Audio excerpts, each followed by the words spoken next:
Well, hi, hello, welcome everybody. Hi, hello, welcome again. Yeah, we're gonna finish the games that we have planned for. Well, that I planned. You didn't plan anything. You know, you don't do anything. It's a one-way relationship in this bitch. So anyway, let's just finish the two other games. We have Midnight, the Nanny. Is it just Midnight or is it like Midnight Debauchery or something? Midnight Scenes, the Nanny, and we have Lucifer Within Us. So, yeah. As you know, last time I fucked up like an idiot, quit the game, and there wasn't any autosave. So what I did is that right before the stream, I played the entirety of what we didn't, which wasn't too long. And now we'll just start and whatever. And after that, we'll be playing another game, and after that, another game until the end of times. Yeah, I'm gonna be here for the rest of existence. Technically, for the rest of humanity, because like if I still exist after humanity, it has no point of streaming, unless I find an alien audience, which would be fun. But then I would stop. I have to stop when they die too, which is annoying. Dying is annoying.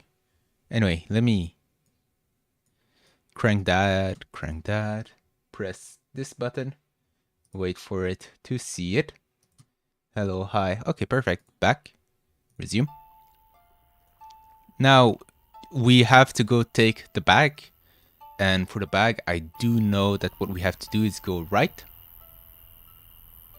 Well, I do know. I guessed it pretty easily. And you have to cut branch. And now we have a cool sword. That is, if you are... Actually, no. If you don't play with a branch... Do I have to give it to her? Every cool stick is... their fucking face. Dumbass. Tina. Are you okay? It's very cold. Something's wrapped around my leg. I can't get out. Let me out of here, please. Tina, what do I do? Hey, calm down. Everything's gonna be fine. Come on, throw me something to hold on to. Hey, quick, hang yourself. I better tie the rope somewhere. Okay, well, tie it to the bollard. Now go find help. Miss Jordan is awake. I saw a light in her window. Come on, I'll be fine. Don't worry. How about just hurry, okay? Take one walkie-talkie. That way I'll know you're okay.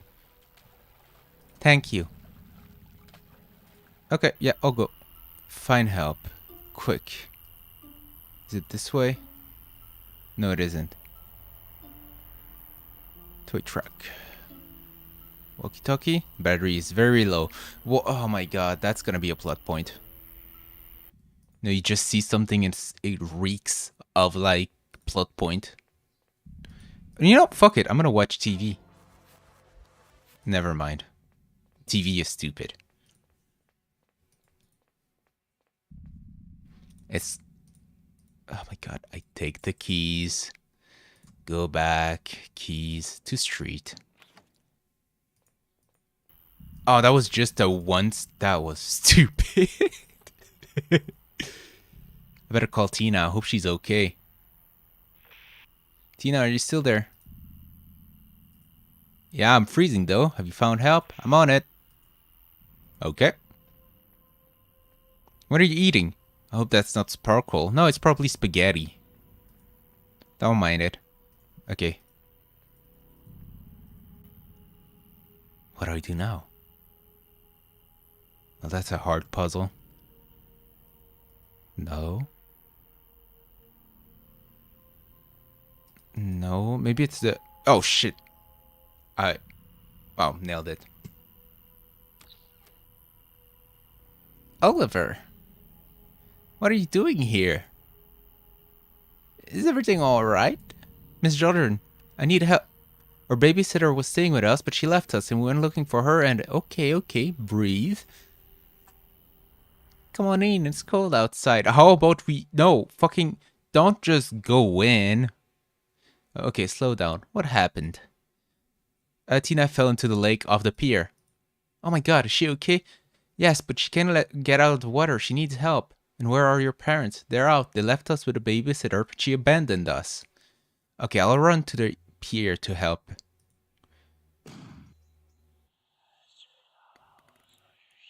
Oh, well, it's just a fuse that went out. Don't worry about it. Your sister. You stay here and attend Thomas, in case he needs anything. Who the fuck is Thomas? You know he requires special attention. He's in his room. Keep an eye on him, will you? I'll be right back.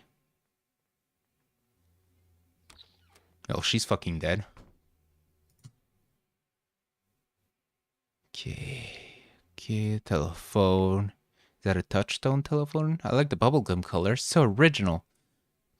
Thomas, quick. Okay, Thomas. Hello, Thomas. Oh, Jesus. I thought he was just retarded. Oliver, what are you doing here?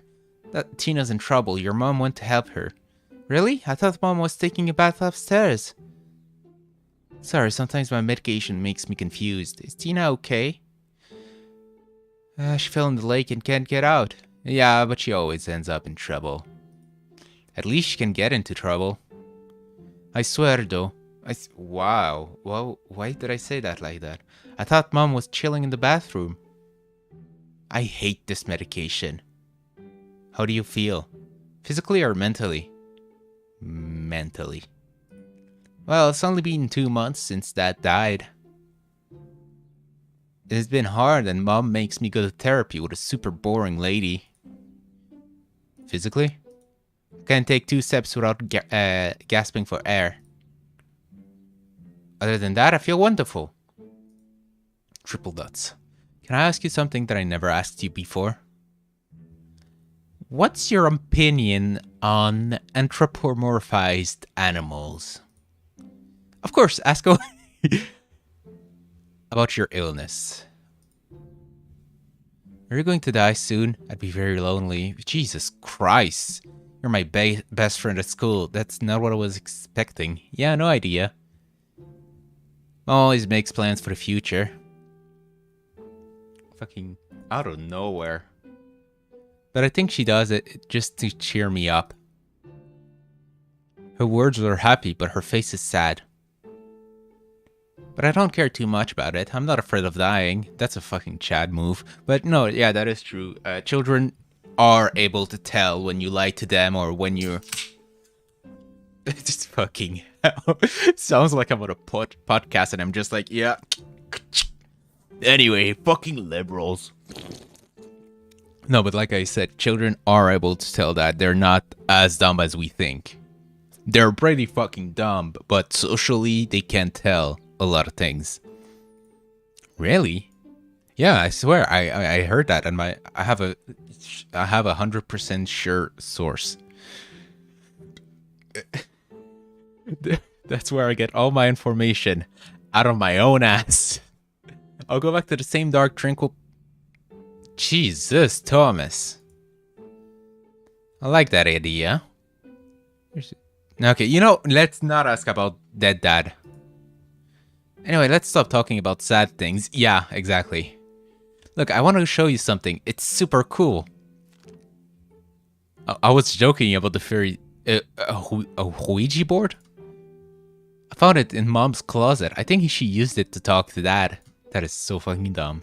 Come on, who do you want to contact? I don't want to contact anyone. These things, I don't like them. Come on, there must be someone you miss. Your grandparents? They're still alive? Really? How boring. Come on, give me a name. Okay, I want to contact, Miss Marquez. My old nanny.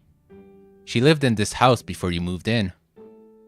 She was great. She had one eye missing and wore an eye patch, like a pirate.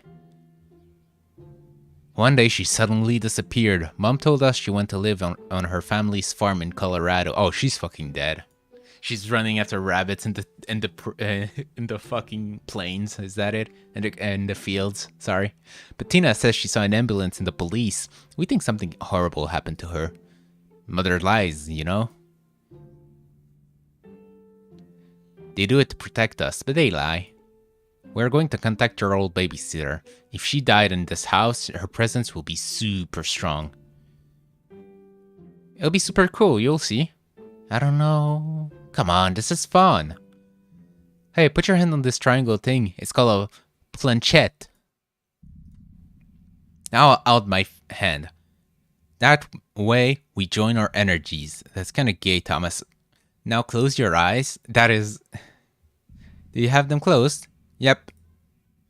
Good. Now focus on your old babysitter's image. I found this picture of her in my father's office. Do you think it might help? Are you kidding? It would help a lot. Let me see. It's super cool. She really looks like a pirate. This picture will attract her spirit. Come on, put it next to the board. Let's start. I don't know if I like this. Relax, we can stop it whenever we want. We simply say goodbye to the spirit and she'll leave without a trace. Sorry.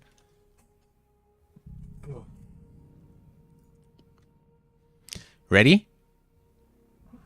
Don't have a choice. Oh, Jesus.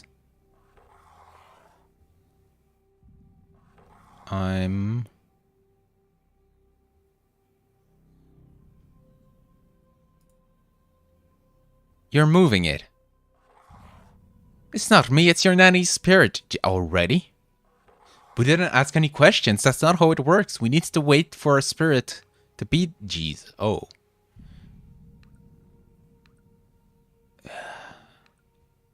Do you have a leak?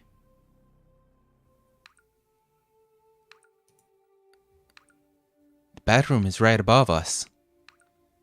Maybe Mom left the tap running. Don't get up, I'm going to take a look. Wait here. You know, just play with my truck. And never mind, you're cringe. You don't want to play with my truck. I'm not gonna play with your Luigi board. Them the rules.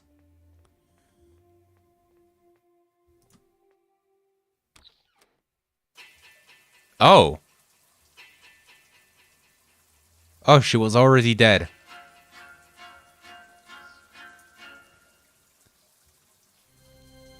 Oh my god! Miss Jordan! But how? I don't get it. If this is Miss Jordan, who's with Tina? Tina? Tina, are you there? That Miss Jordan is not the real Miss Jordan. Yeah, that's gonna make sense. Miss Jordan is dead. There's blood everywhere. Tina, do you hear me?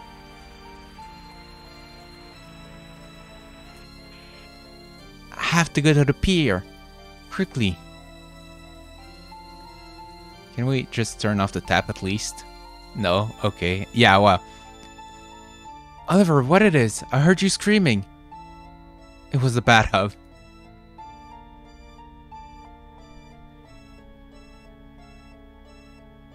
Listen to me. I have to go find Ta. You stay here and call the police. Do what I tell you. The police? Because of an open tap? Just do it and tell them to come fast. But Oliver...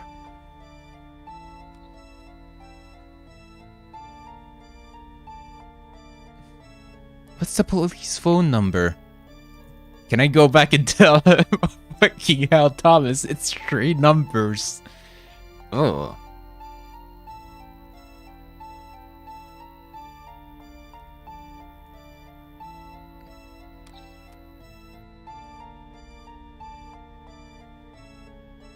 I still have my toy truck, though. You know, it's a win in my book.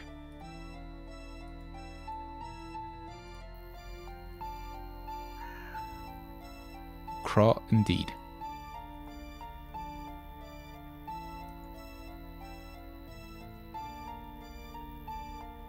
Oh, and there she goes. Tina! Oh no, she's gone. Let me just... Oh, fuck. Jeez, what? Are those, though? There are footprints leading to the path that borders the lake. Has Miss Jordan double taken Tina into the woods? But why? I have to go find her.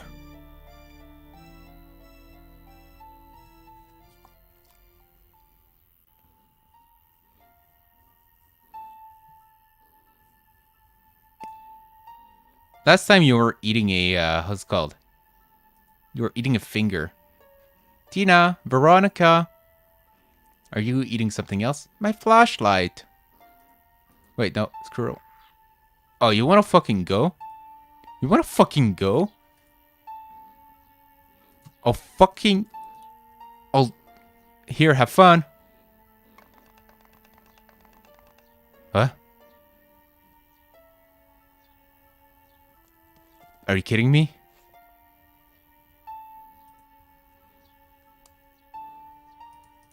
Fuck you, man.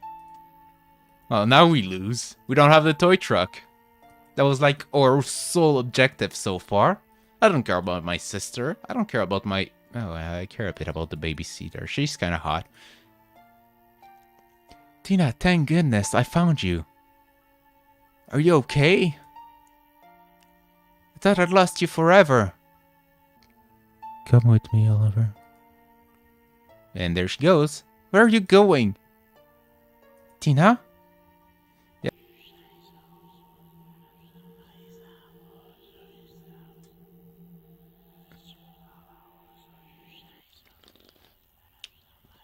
Why did the stream stop?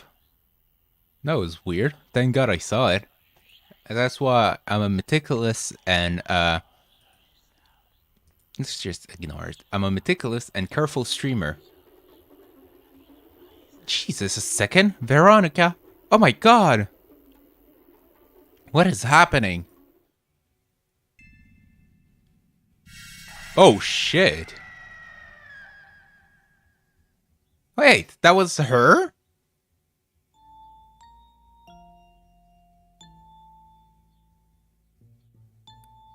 My little Oliver, it's time for bed. May I sing you a lullaby?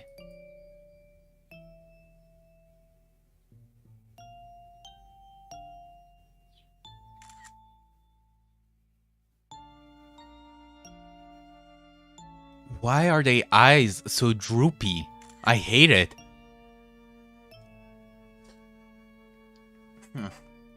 Don't worry, we'll find them, even if we have to turn the world upside down. I've never seen anything like it. 2 children kidnapped, the neighbor brutally murdered in her bathtub, the babysitter missing, and the prom is tomorrow! What the hell happened here tonight? Detective, we found Veronica Turner, the babysitter, in the woods. She's dead. Also murdered?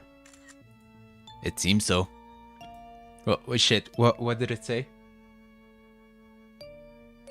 Wait. Shadowplay, help me. Oh, just damn it.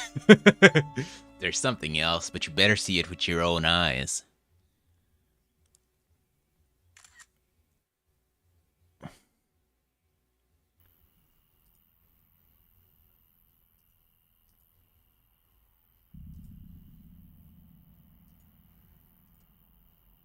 Yep. God, poor girl. Look at her wounds. It looks like a wild animal attack. A wild animal doesn't murder people in their bathtub or kidnap children, though. If you think that's strange, you haven't seen it all yet. Look at the way my thumb detached from my hand. That's a neat trick, right? David, that's not the time for it. Take a look at the rock. That boulder? Detective, it's not just a boulder. It's ironic. What am I supposed to see here? Agent, point the light at the painting. Oh, you ruined the surprise. What the hell? Oh. Oh, that's cool.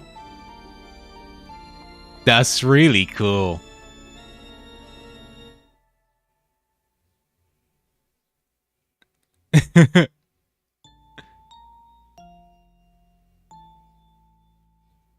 Oh, if it's already finished. Poor Oliver. Poor Tina. We might never know what happened to them. But don't fret. Something tells me Detective Taylor won't rest until she finds an answer. For now, it's a secret between the two siblings. And the creature of the forest. Thank you very much for enjoying this new chapter of Midnight Scenes with us. Remember to shut your window and lock your doors tight before bed. Creatures of the night are lurking. Good night and sweet dreams.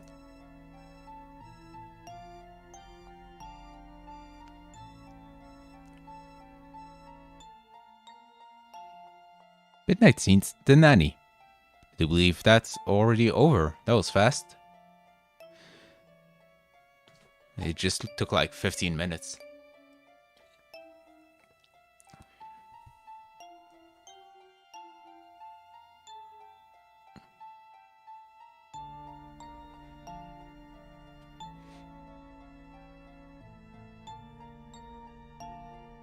Uh-oh.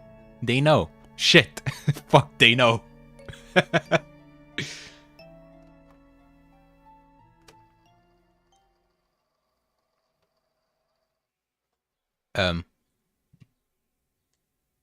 Oh, okay, it's finished. Yeah. That was something. I mean, it wasn't... there was one... Can we even call it a jump scare?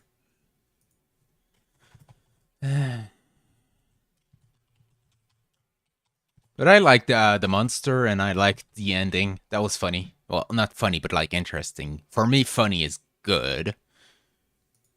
But like, you know what I meant. I really liked how the painting updated. And I really liked the design of the monster.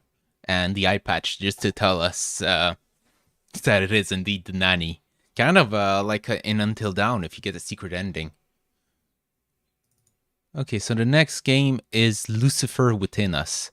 It's a game where you're a detective, and you need to... Detective? I don't know exactly, but I know you're interrogating people, and you're trying to find out the truth by like cross-referencing testimonies. So it looks fun. Looks really fun. Let me look at the settings.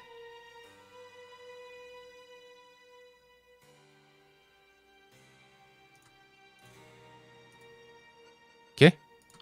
Does it sound good? I'm gonna bump it up a bit. There you go. And yeah, it actually looks really good. Two brothers case. 100 years without murder. 100 years without demonic possession. Then this. I am Sister Ada, exorcist and investigator. This is my testament to the massacre at St. Walpurgis Abbey. It is truth. Do not believe the lies of my accusers. Cybernetics Workshop? Welcome. Wait, hold up, there's voice acting? What? Holy. Fucking took me by surprise. I am Virgil, Chief Inquisitor at St. Walpurgis Abbey. We may be in need of your talents as an exorcist. You can survey the evidence yourself, but I think you will agree. Has there truly been a murder? It seems so. A respected priestess, Mother Miriam, passed this morning under suspicious circumstances. A demon may be present. Here, even now, possessing someone. What happened exactly? Mother Miriam was only recently appointed as successor to Abbot Gregory. This morning, she came to the workshop to receive her coronet of office. Something went wrong with the installation. Yes, to put it mildly, the coronet oversurged, killing Mother Miriam. Brace yourself for the sight. Then, the workshop operators, Gideon and Reuben, are the prime suspects. They are brothers, right? Yes, but it's highly out of character for Gideon or Reuben to kill someone. Even so, they were the only ones present when Mother Miriam died. Daemons nurture our sinful desires into unthinkable actions, Virgil. One of the brothers has surely been seduced by a daemon. Whichever it is, I will unmask his lies and cast out the daemon within him. May Einsoff's will be done. Amen. To exorcise a daemon, we must uncover 4 things. First, the suspect.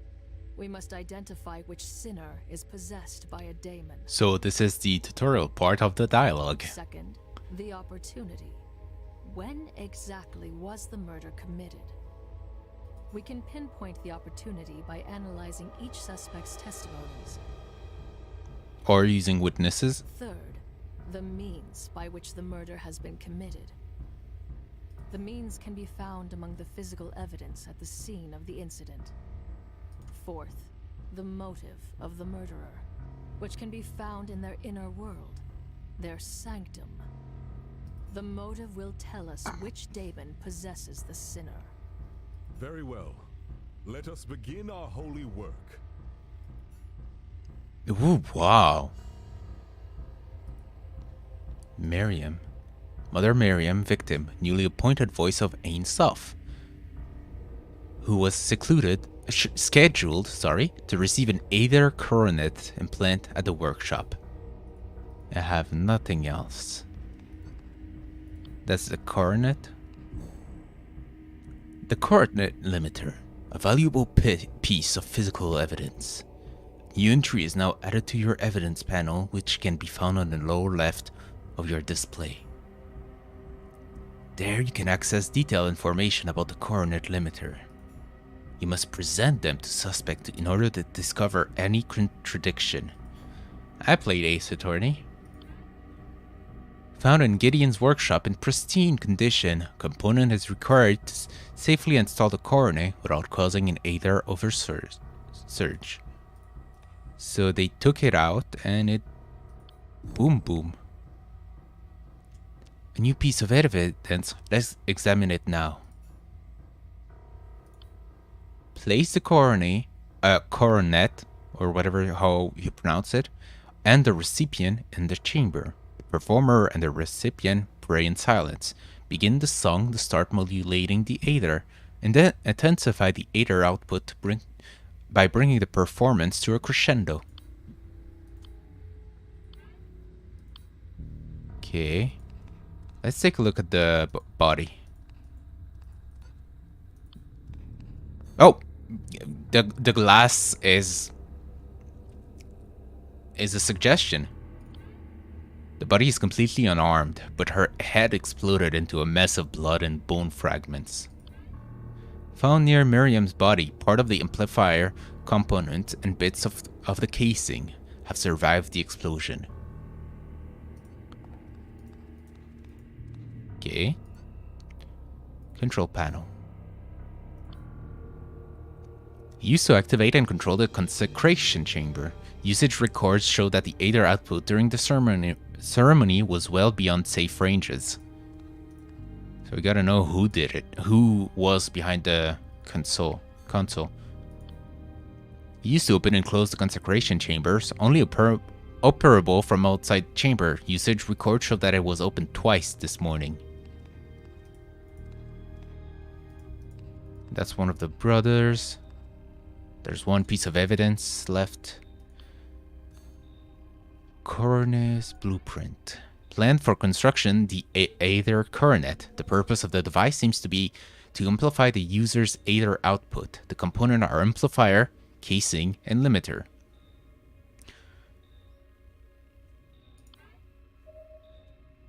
amplifier and casing. So clearly, yeah, it was taken out. Spear blueprint found on Ruben's workshop. Plans for restoring a relic that was recently brought to Saint Walpurgis by Father Augustine. Jesus Christ, I'm not gonna have a good time. Let's talk to Virgil a bit. Have you examined the explosion remains? If any components of the current is missing, that would suggest that the accident was a sabotage. Okay, let's start. That's Gideon. Let's start with the younger one. This is madness! I will not suffer this injustice! That was a huge fucking jump scare. I am Gideon the Grand, the greatest cybernetician of our generation. Guilty, just because he sounds like a pussy. I am blessed. I don't know what went wrong this morning.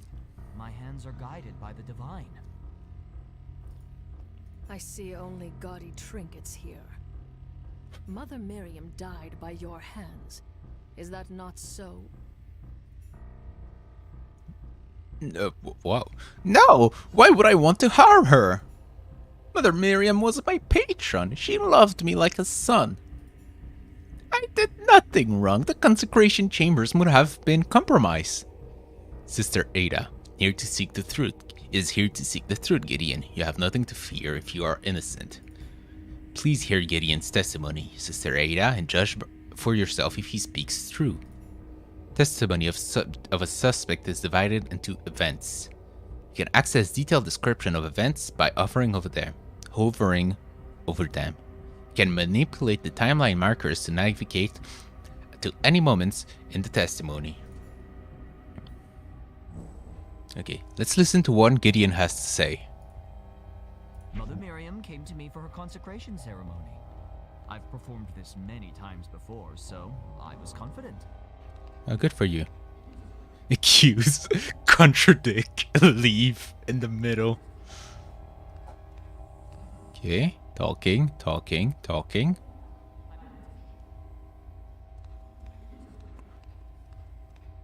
To prepare for the ceremony, I ordered Ruben to take Mother Miriam to the consecration chamber. Meanwhile, I adjusted the coronet's amplifier. Wait a second. Let's re-examine what he said about Miriam's arrival. Mother Miriam came to me for her... Interesting, Gideon does not mention Ruben being present while greeting Mother Miriam. Let's select Miriam's arrival and ask Gideon about it. Good, I should remember that I can ask a subject about any statement in the testimony. Were you alone when greeting Mother Miriam?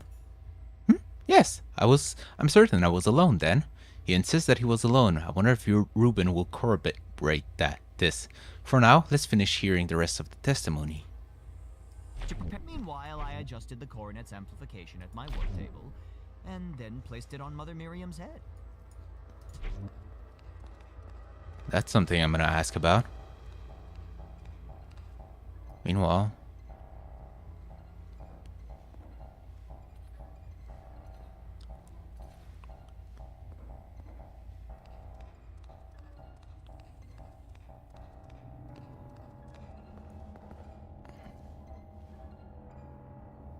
Okay, that's highly suspect.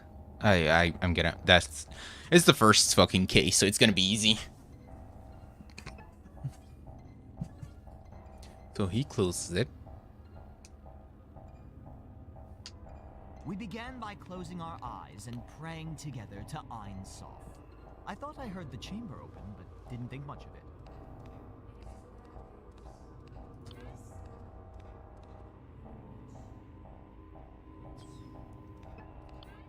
Whoa.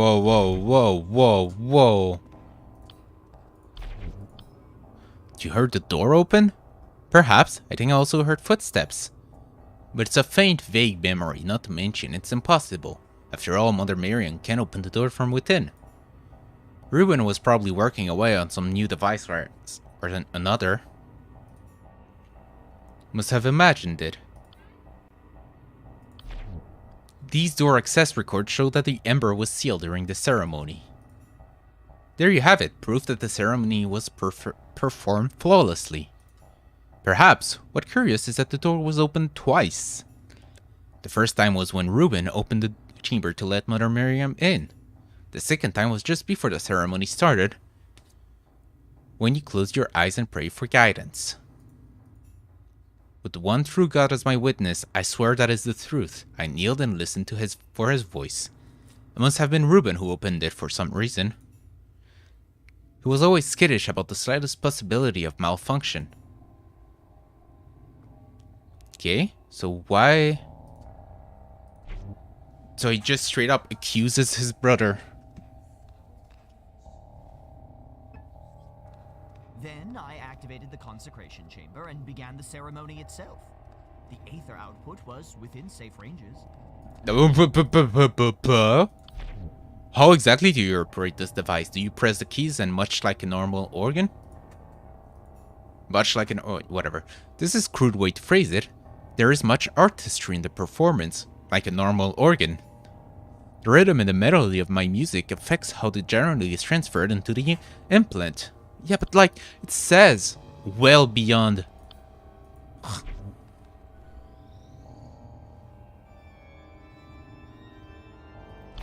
Yeah, whatever. Okay. Whoa, whoa, whoa, whoa.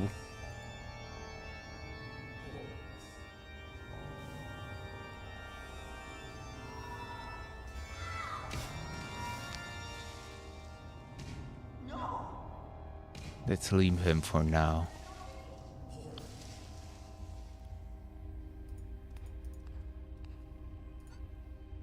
Let's talk. An exorcist? Surely there are no demons here, though. This was an accident, wasn't it? Yeah. Okay. If Gideon is possessed, that would mean he did it on purpose. Horrible. Of course she jumped to You the other. must be the elder brother. Let's see. Your name? Yes, my name is Reuben Garamond. I am responsible for the engineering and design of our implants. How did Mother Miriam die, exactly? It was a completely preventable accident. Which... Mother Miriam Never mind. died because Gideon deliberately flouted the ceremonial guidelines for his own glory. Gideon may be my flesh and blood, but he must take responsibility for his negligence.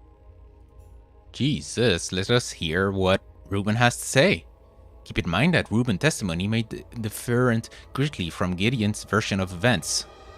If an event is corroborated by another suspected testimony, it will be marked as verified on the timeline. Let's listen to what Reuben has to say. Mother Miriam came to us to receive a consecration ceremony, but she wanted something extravagant. Gideon suggested setting the coronet to have maximum ether output. I warned him that doing so is highly dangerous.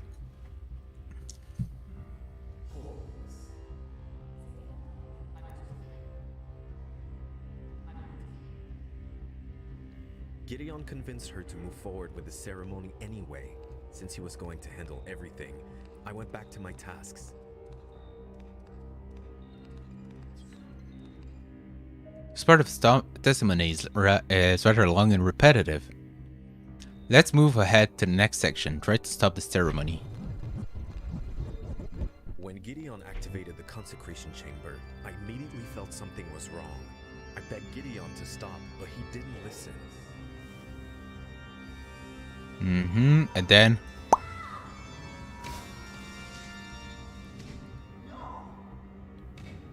Okay, I heard enough. Let's leave him for now. Now that you've heard the testimony from each suspect, let's think carefully. There is only one truth to the chain of events of this morning, and I doubt that either brothers has told it to us. Sorry. We must rely on Ein Soph's greatest gift to us, our minds. There are three ways we should consider what we've discovered. First way is deduction, since there can only be one truth. If two things don't align, one or both of them are false. If Gideon and Reuben do not agree on something, someone is lying.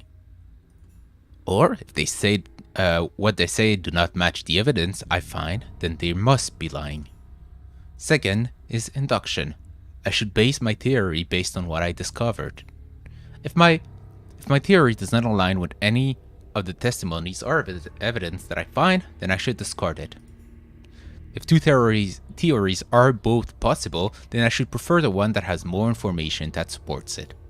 That said, induction alone is usually not enough. Finally, abduction. I must hypothesize what would have happened, filling gaps in information with my imagination. This is the fastest and most powerful way of thinking, but also the most fraught. I should engage in each of the three ways in order to uncover the truth. Let's first talk with you. Okay. Now that I discover important pieces of evidence, let's ask the subject about them. Let's select any evidence and ask him about it. Good. I should remember that I can ask a suspect about any evidence that I find. Recognize this component, Gideon. It was found at your workstation. The coronet limiter! Impossible! But the explosion, how can it be undamaged? Someone must have removed it from the coronet prior to the ceremony, all but ensuring that the ceremony would end in a bloody mess. I had nothing to do with this. Why would I sabotage my own work?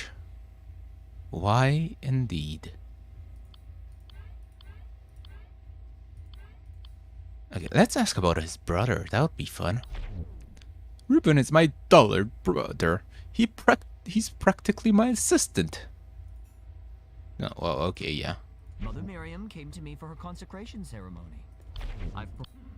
You were alone? Yes, I was certain I was alone.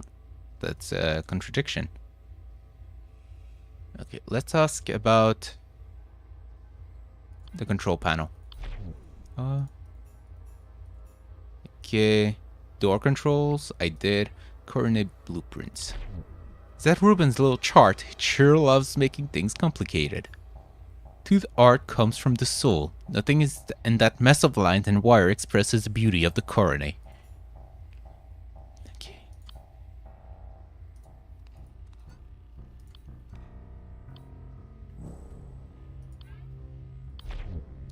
You found it on Gideon's desk? No wonder that the coronet exploded.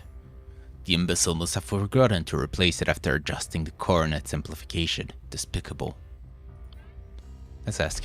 This is a nightmare. I've always taken extra precautions so that nothing like this could have happened. Corporation. Okay. What happened? Can I? You didn't mission me there? Typical. Oh, wait, I can do that? Okay, that is funny. Gideon, you lying sack of shit. Mother Miriam I don't really recall what he said or did at this time. Were you alone? Yes, I'm certain. to prepare for the ceremony. Did Ruben return to work? I have no idea. That's not important. Anyway. Meanwhile, we began by closing our eyes and praying. Wait, let's ask about the coronet. What exactly did you modify? I modified the amplifier within to its maximum setting. To do so, I had to temporarily remove the limiter. But I made sure to replace it, taking it to the chamber.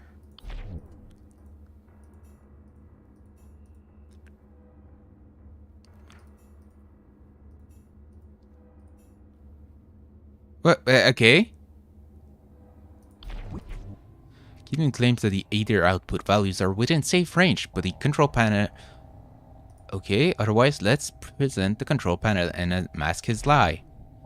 Okay, now it lets me do it. What? Lies unmasked. You lied, Gideon. The ceremony wasn't safe. The control panel's records show that the ADER output values were in abnormally high ranges. Of course it was. Mother Miriam wanted the coronet as powerful as it could be. But I am Gideon the Grand. With my talents, I had it under control. I made no errors. Something else went wrong. I just don't know what. Can I? Gideon has amended his testimony. Let's examine maintain control. That is interesting. Right, good. The statement from Gideon's testimony is now verified for 2 reasons. 1. Specificity. It has a shorter time frame and describes a clearer set of events. 2. Physicality. Gideon's testimony now is consistent with the records from the control panel. I can assume that any verified statement like this is true. What's more, the contradiction weakened the suspect's resolve. His eyes of providence glows, allows me to enter his sanctum, the digital representation of his mind. Let's use the third eye to enter the sanctum to see what truly motivates his subject. This is trippy. I love it. Evidence discovered. Narcissist. That's funny. We only cracked the outer layer of this sanctum this time. Still, let's examine the psychological evidence that we found. Interesting. The information will help me discern which statement to trust. Let's quickly examine each statement in his testimony again. Some of the statements are now supported by the subject's psychology. Next, I must find correlation between the suspect's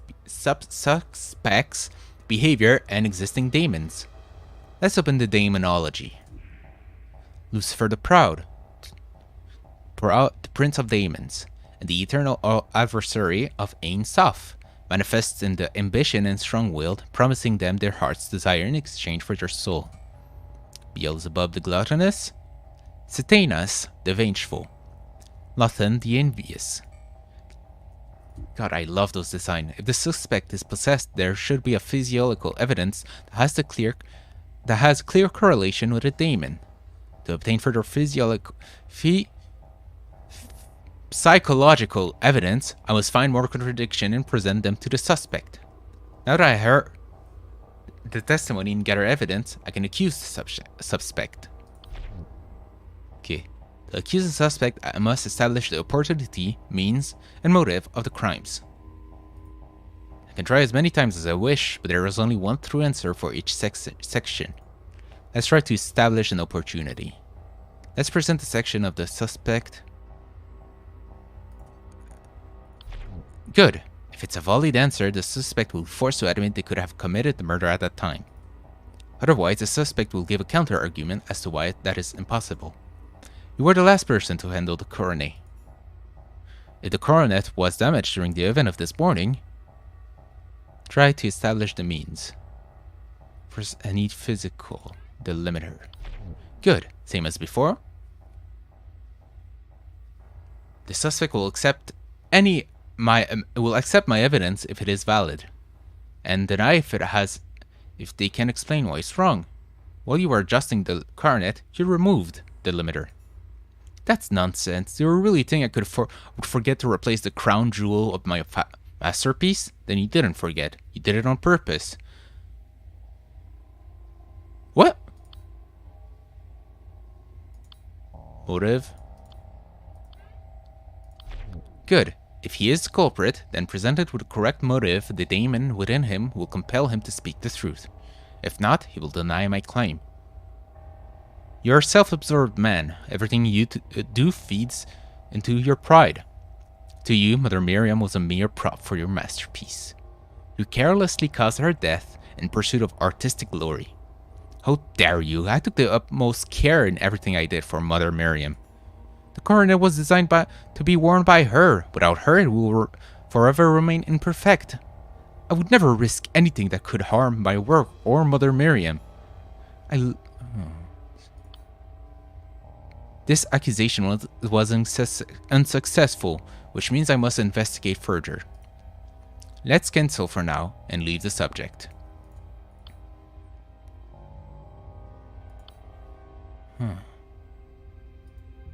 Then I rose up, opened my eyes, and approached the control panel. I was ready to begin. The ether output was generally hot, but I had the chamber under control. Hey.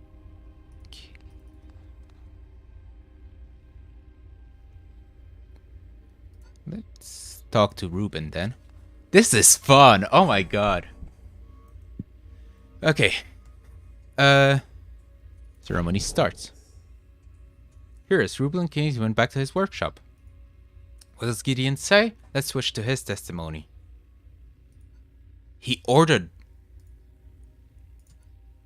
To prepare for the... Claims that Ruben opened the door to the consecration chamber. Let's go back to Ruben. Gideon convinced her to move forward with this. Contradict. Order Ruben. Present. I did not see that. I'm an idiot. Ruben Garamond, you did not return to your workstation after the discussion.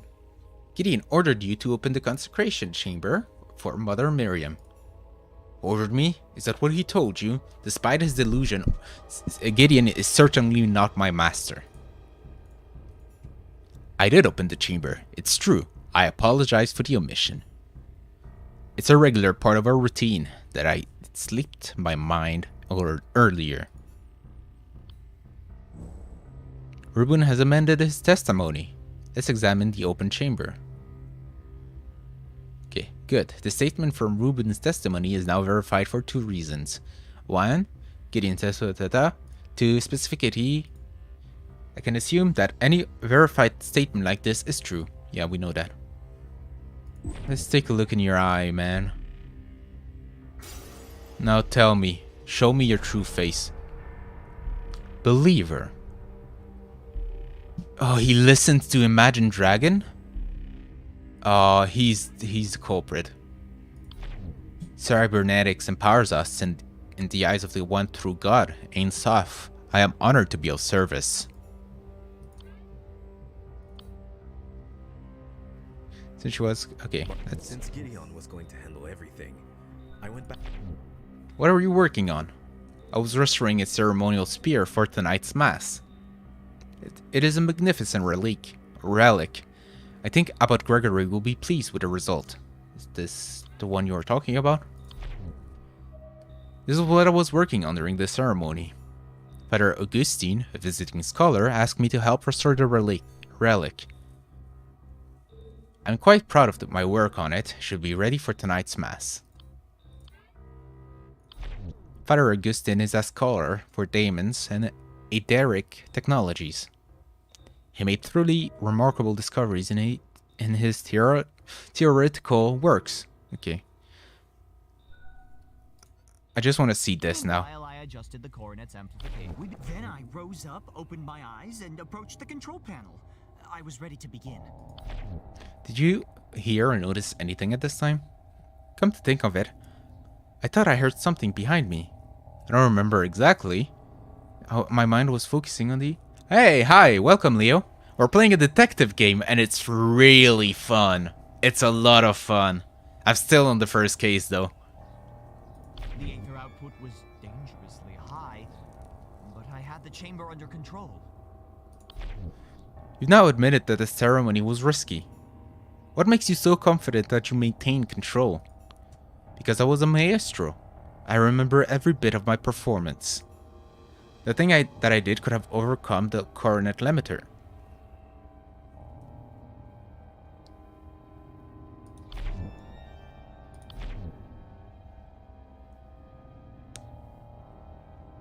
Yeah, but the limiter wasn't on.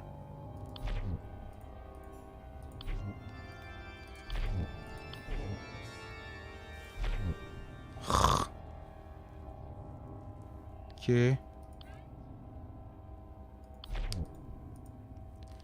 What's the name? Lucifer Within Us. It has that kind of highly religious, cyberpunk feel. Well, not punk, but like futuristic feel, and it's amazing. I haven't seen something like that in a while. Last time I saw something close to it would be Transistor by Supergiant Games, but it was nowhere near as like holy and you know, how do you say it, proud as this. Okay, Gideon. When Gideon activated the consecration chamber, I immediately felt something was wrong. Religious sci-fi, exactly. Didn't listen. Okay, yeah, yo. Okay. After what happened, Gideon still thinks he had things under control. He's delusional. Gideon is a vapid idiot who only cares about glory. Now his arrogance has gotten someone killed.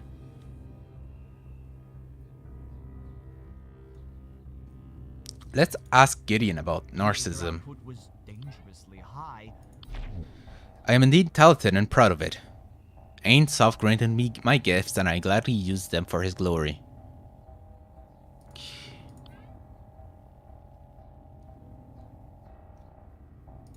Meanwhile, I adjusted the...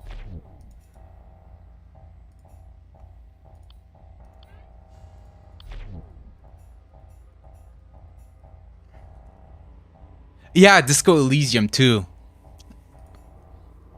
Oh, I gotta play it. It's been a while. So... No.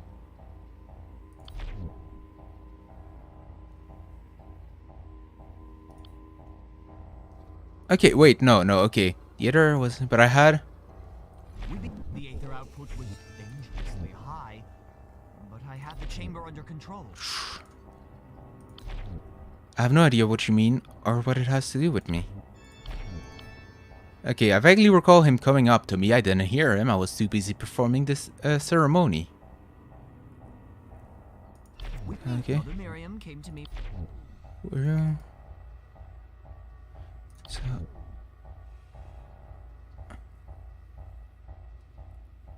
but I've only heard good things about that game. Oh, same.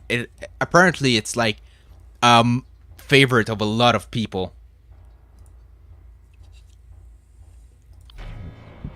Yeah, he didn't talk about this discussion. I forgot. Lies, Gideon. Reuben tells me he was with you when Mother Miriam arrived. What? Come to think of it, yes, he was standing there scowling at us. As usual, sorry. He was not just standing there, he tried to stop you. Mother Miriam wanted her coronet to be extraordinary, so he convinced her to increase its Aether output. So yeah, just as a recap. Basically, there was a coronation supposedly that was supposed to happen, where the crown that the woman was about to put on was gonna amplify her Aether, or however you pronounce it, but shit hits the fans and was sabotaged and it killed her. Now the two suspects are the two brothers who worked on both the crown and the ceremony, so we're asking them about it. We have found that the limiter on the crown was not on it, and the amount of energy going to the lady was way too high. So now we keep asking and trying to find who actually sabotaged the whole thing. About the danger, we Mother Miriam that the ceremony was safe. I love my brother, but Reuben can be sniveling coward. He's exaggerating the risk. Yes, the ceremony had some danger, however it was well within my abilities. I made no error. This is how it happened. There you go, now we have a new piece of testimony, and we can re-listen to it and he will try to correct it. Mother Miriam came to me for her consecration ceremony. I've performed this many times before, so I was confident. Mother Miriam wanted the coronet to be spectacular, so I suggested maximizing its Aether amplification. Okay. Yeah, no, it really is. It's like I love the designs, and it's really, it looks, okay, yeah, it looks like they're having a lot of fun with it, you know? They're actually exploring their themes and their style and their settings, and I love it. And each time you prove a lie, you unmask a lie, you can access their I don't remember how it's called, their mind dungeon or whatever, and you get access to their mentality. Skeptic.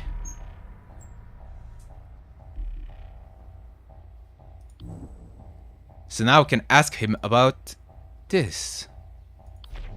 I am a faithful believer of the Abbey. But surely demons are things of the past.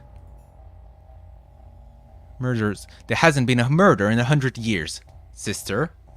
Sorry. Why would one happen now? Oh, God, wait. I have like Epic Games ads that pops up. I hate it. Okay. And then I can accuse them. The opportunity was during adjusting that I claimed that I killed her. Well, you killed her with the coroner remains. You only prove the coroner.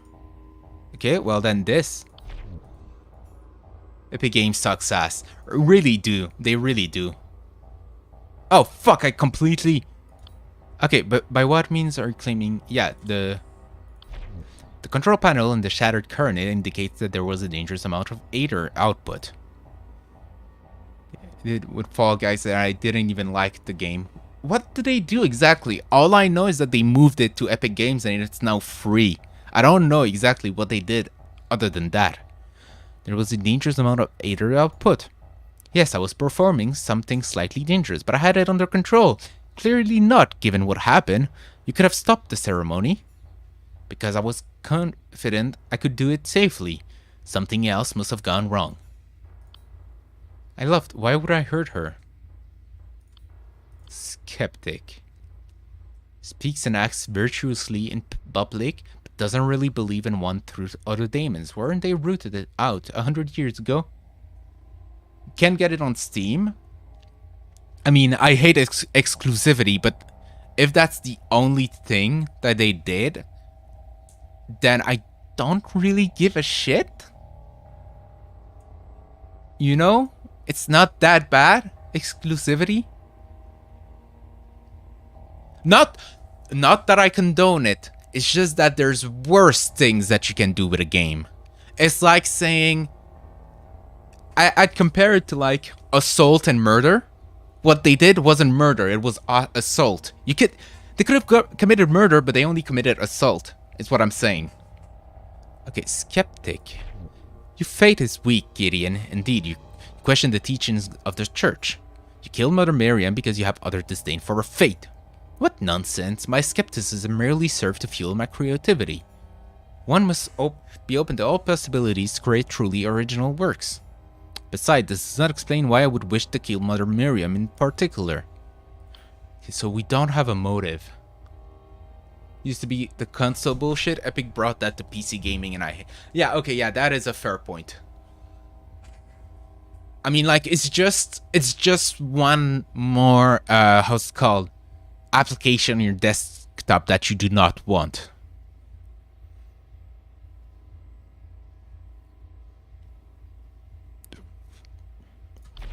The Aether output was dangerously high, but I had the chamber under control. Wait, how did he know that something was wrong? When Gideon activated the consecration chamber, I immediately felt something was wrong. I begged Gideon to... Why did you ask Gideon to stop? Why not force him? Couldn't you stop the chamber or push Gideon outside? Interrupting the ceremony would have been more dangerous. Had I opened the chamber, the energy would have been let loose into the workshop. Had I pushed Gideon away, no one would have been controlling the energy gathered within the chamber. In either case, my action would have resulted in greater catastrophe. Okay. So Gideon suggested setting the coronet to have maximum ether. I warned him, he ignored me. Mother Miriam's blood is on his hands. They still don't have... I still don't have a motive. Which means that I cannot find which daemon is possessing him.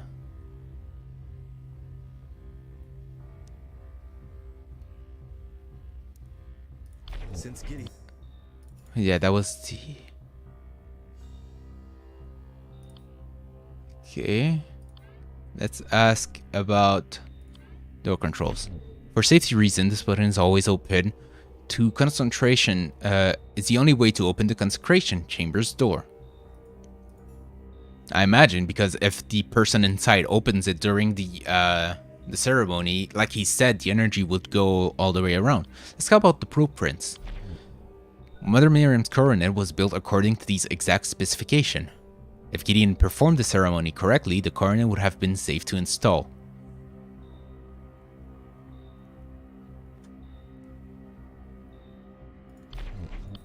I saw Gideon pray before the ceremony began. He did that right, at least. Yes, he approached the control panel at that time.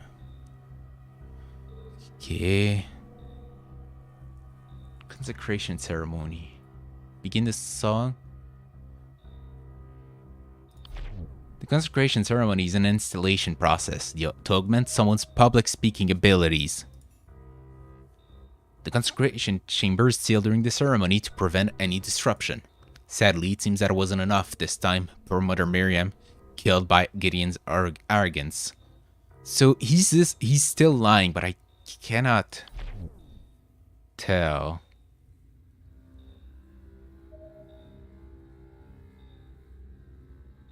Yeah, no, the chamber opened.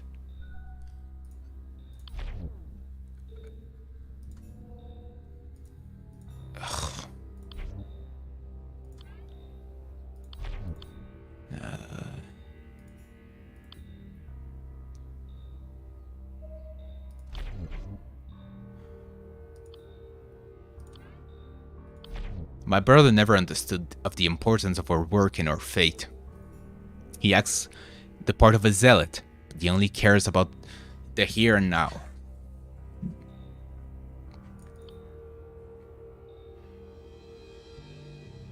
Let me have a walk. Excellent. I haven't gone through the fundamental steps of investigating a murder. However, there is much I have yet to uncover about this incident. I should continue to find more information, contradict the suspects with them, and try to accuse the suspect. No one will tell me when I am ready to accuse. That is entirely up to my discretion. However, there are no consequences for failed accusation.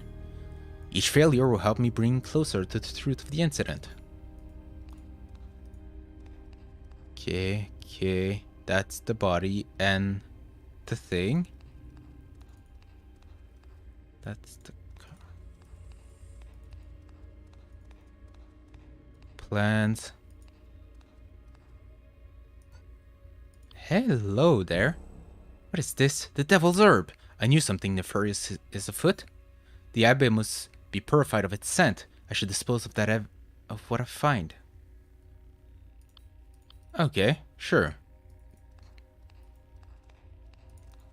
I found some weed. Epic. The chamber in the ceremony seems to be the crux of this incident. Oh yeah, no indeed. You can see it again if you want. We should pay close attention to who opened the chambers and when.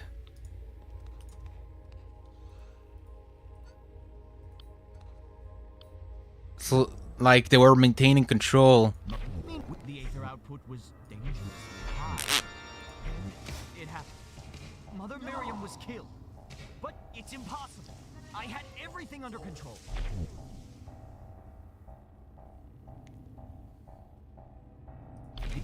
To prepare for the ceremony, I ordered Reuben to take... Hey, that's right. They decided to perform the ceremony anyway. I opened the consecration chamber, while Gideon brought the coronet.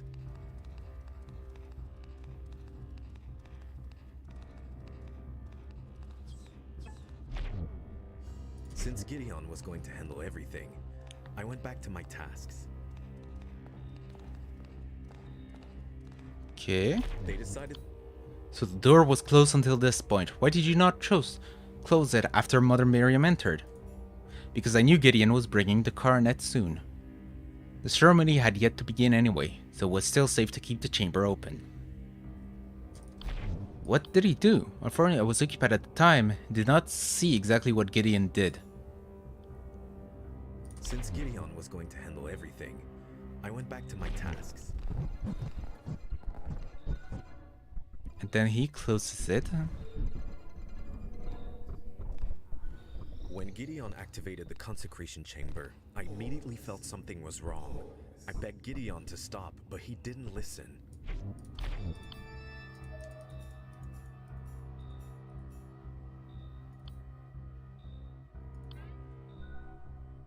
Opened twice this morning.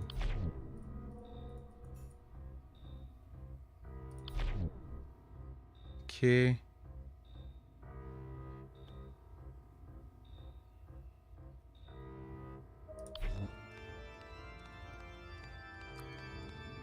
Since Gideon was going to handle everything... What did he say about it? Meanwhile, I adjusted the coronet's amplification at my work table and then placed it on Mother Miriam's head. Okay. We began by closing our eyes and praying together to Ein Sof. I thought I heard the chamber open, but didn't think much of it. This door was sealed during the ceremony. Perhaps what's curious is that the door was opened twice. The first time was when Reuben opened the chamber to let Mother Miriam in. The second time was just before the ceremony started, when you closed your eyes and prayed for guidance. The one true God as my witness. Reuben opened it again, but I don't know how to Since ask Gideon was about going to it. handle everything, I went back to my tasks.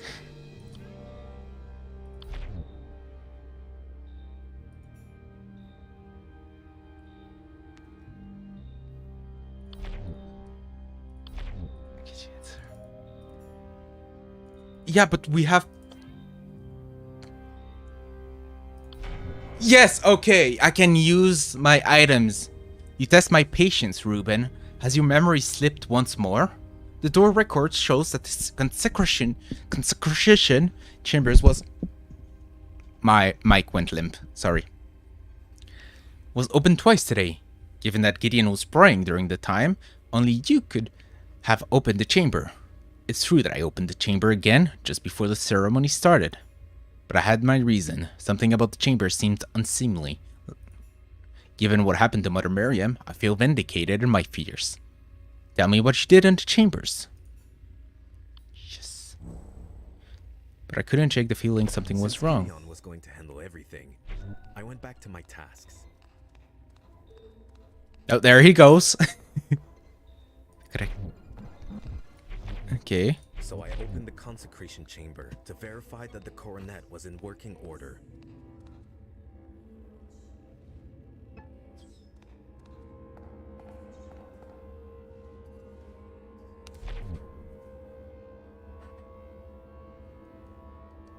Oh, ho, ho. There you have it. It wasn't Gideon's. It was you, you little shit. J'accuse. Your opportunity when you checked the chamber. During the prayer, you claimed to have opened the chamber to check the materials. That is when you sabotaged the ceremony. How? Because you took off the fucking limiter. There was nothing faulty with the coronet itself. Indeed, the craftsmanship was flawless, as was Gideon's performance of the ceremony. But you removed the limiter from the coronet without Gideon's knowledge, which, coupled with the coronet's high amplification, caused an oversurge. Gideon's arrogance may have endangered Mother Miriam, but you ensured that she would die from it. And why you did? Because you envied Gideon. Was merely a means to an end. Humiliation of Gideon. You envy your brother. Success, you want his fame, his glory. You are possessed by Lotan the envious. Playful but deceitful Damon, who slowly drives the host mad with whispers of their own inadequacy. The host blames others for the ill fortune until the apparent injustice drives them to what is rightfully theirs. Ein Sof sees all, Reuben. You killed Mother Miriam to frame Gideon and take him down a peg. With Gideon gone, a daemon whispered that people would finally recognize you for your genius. I am older than Gideon. My work is better than Gideon, and more important. But no one sees my work. No one understands my work. Confess, Reuben. Tell us what the daemon made you do.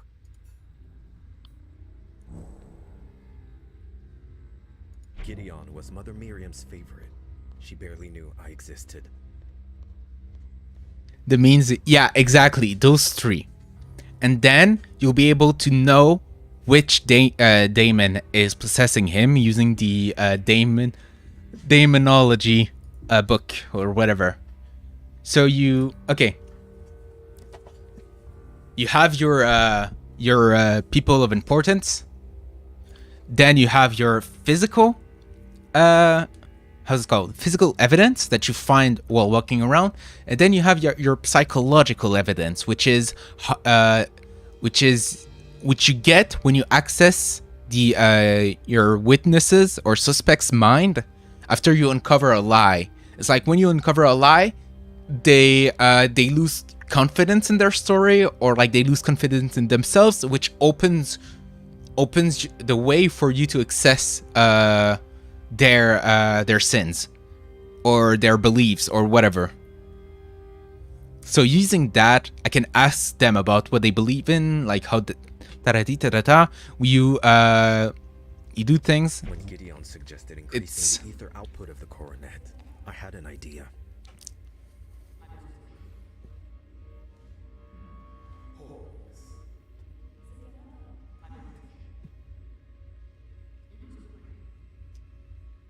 I would sabotage the ceremony by removing the limiter.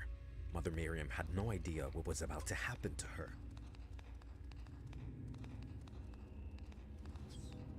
I went back to my workstation, waiting for Gideon to close his eyes. Then you work. Gideon and Mother Miriam were praying.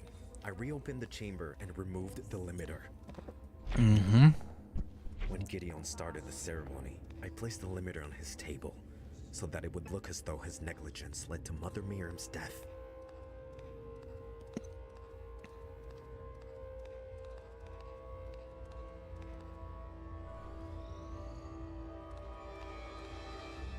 When the oversearch began, I goaded Gideon on by telling him to stop the ceremony. Of course he didn't listen.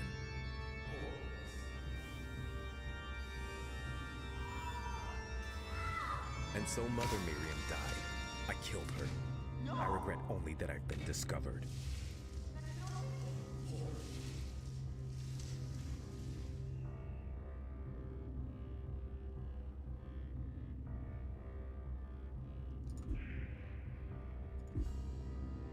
There we go. And I went back to my workstation, waiting for Gideon to close his eyes.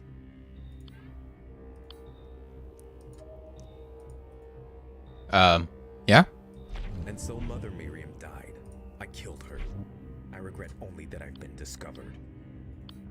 Oh, yeah, okay, I need to press on his face. Demonic corruption runs deep within Reuben's soul. Yet Reuben may still be saved. I must speak the daemon's true name. Then the daemon will be cast out. Ain Soph, guide me. What daemon has possessed Reuben? Joe Biden. Out, Lotan!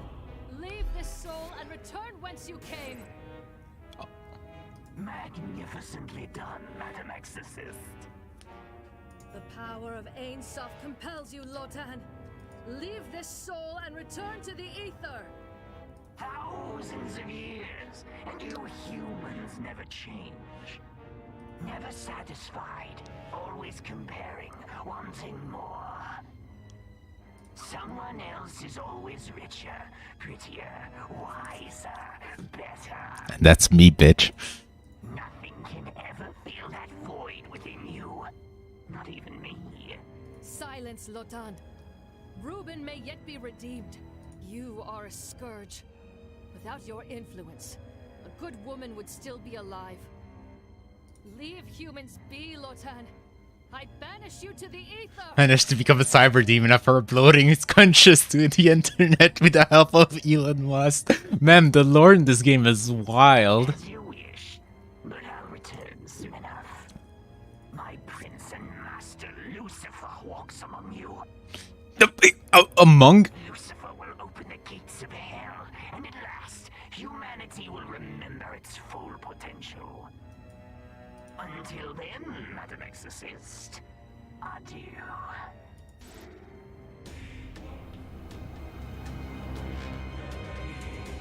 Come forth, Reuben. What remains of you? Thank.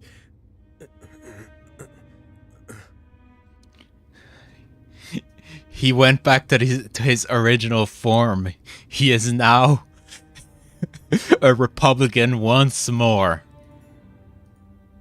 Wait, Silent. conservative. I should just say conservative. Soul. Rest, Reuben. Heal, if you can.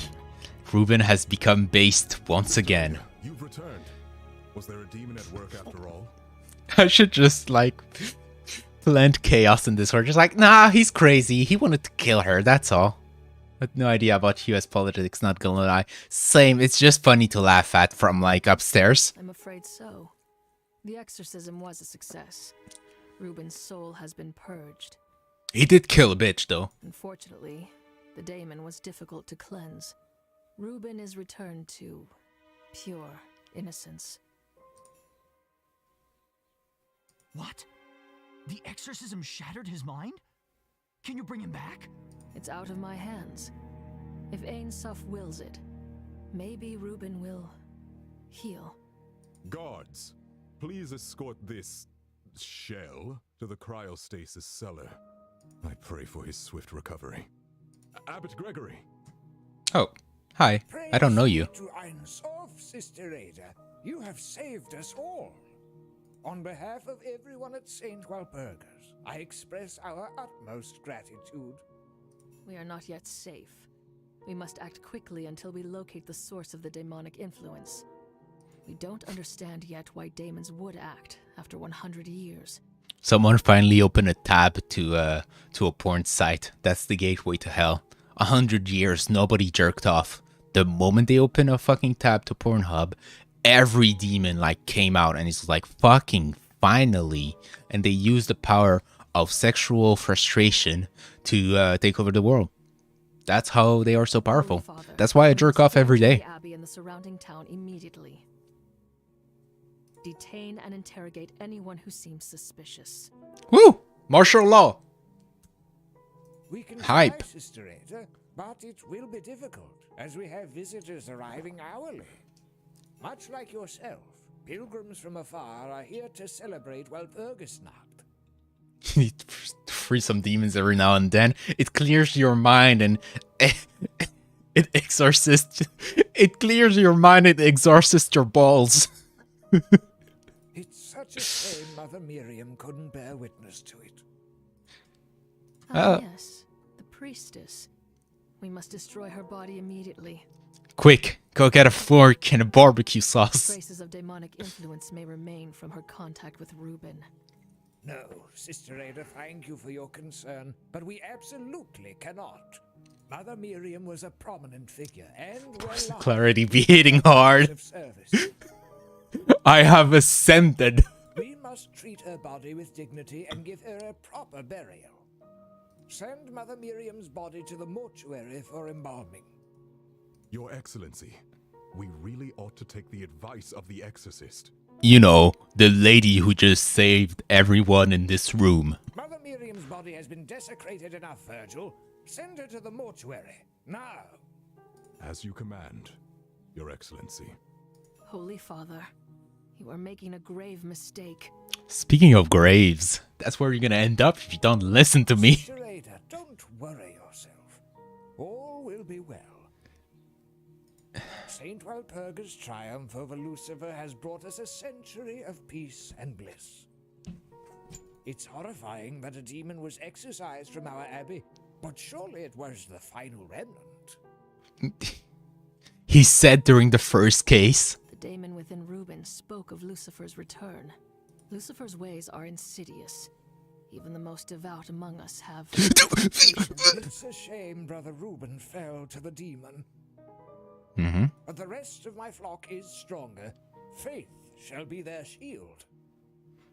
Now, please excuse me. This evening's mass requires my attention. She said the thing. There is... there is a demon among us. We are honored by your presence, Sister Ada. Praise be to Ain Suf. Abbot Gregory, you're a fucking idiot. Even the Holy Father can be foolish. We said the same thing, except she was respectful. Ain Suf, let it not be true that Lucifer walks. But if it is, Ain Suf, guide me, that I may unmask all lies, no matter how painful. The daemon's final words haunted me. Lucifer was... I wanted to destroy Mother Miriam's body to purge any traces of demonic influence. Abbot Gregory did not heed my words. Mother Miriam was to be given a proper burial. That afternoon, Inquisitor Virgil sent for me, asking you urgently to meet him at the graveyard. Sent... Ensign Soph. Oh, okay. Thank you for coming to our aid so quickly, Sister Ada. I wave dashed here. What happened? Has something happened to Mother Miriam's body? No, in some ways, that would have been easier. There is now a second untimely death. I would have loved, like, there is now a second untimely death. Ada just looks at him and is like, who would have fucking guessed? Another murder. On the very same day. This can't be a coincidence.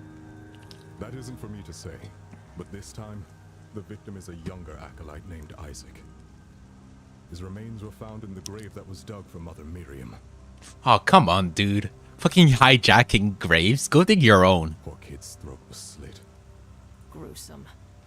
Who was at the graveyard when the body was found? Only 3 people were present this afternoon. A scholar, an embalmer, and a grave tender. Father Augustine is a scholar, visiting for Mother Miriam's Oh, funeral. we heard about him. The victim was his apprentice. Sister Nerissa, an embalmer with a sterling reputation. Is she hot? Miriam's body Sorry, for burial. sorry. Finally, Abraham, the grave tender. Is he hot? Sorry, sorry. None of them say they were near the grave until after the body was discovered. Which means someone is lying. No matter. Ain Suf sees all.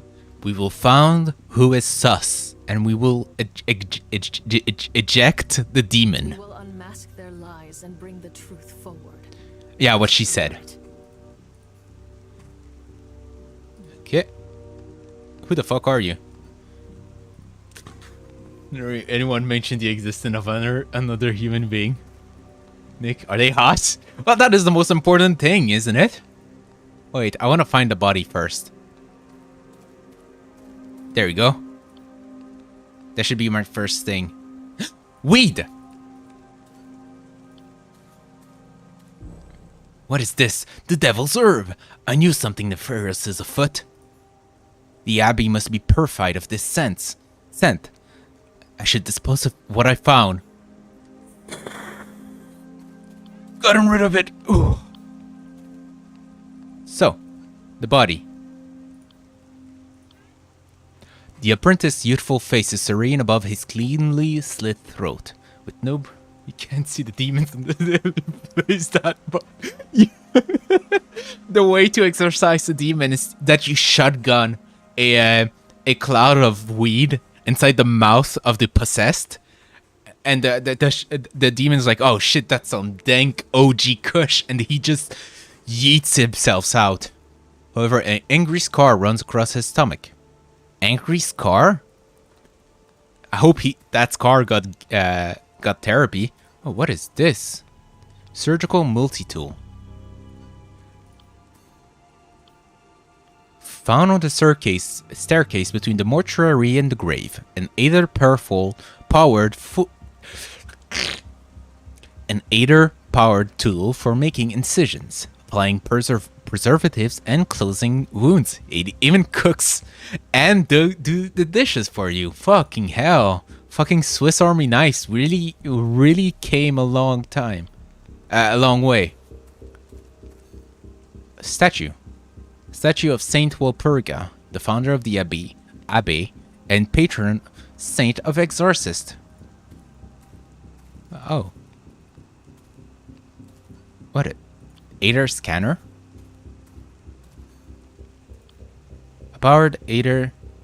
A portable Aether-powered device for recording images and text. That's weird. Headstone. Noble's grave.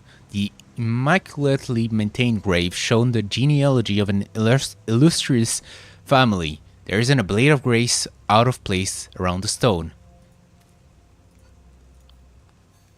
Sickle. Its lightweight blade slices through the air to trim glass and chop weeds. Its sharp edge could easily injure someone. If it's made to chop weeds, why did I find some next to the body, Someone's using it to roll a joint? That's all I'm saying. Okay, who the fuck are you? You Augustine. must be Father Augustine. The victim was your apprentice, correct? Honestly, 7. Correct. And you are Sister Ada, the exorcist. 8 with the voice. It is a unique pleasure. Can I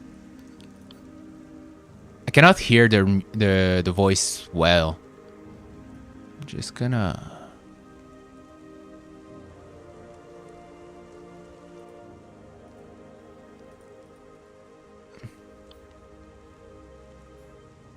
Thank you, but I only serve Ain Sof according to my calling. Why are you here, Father?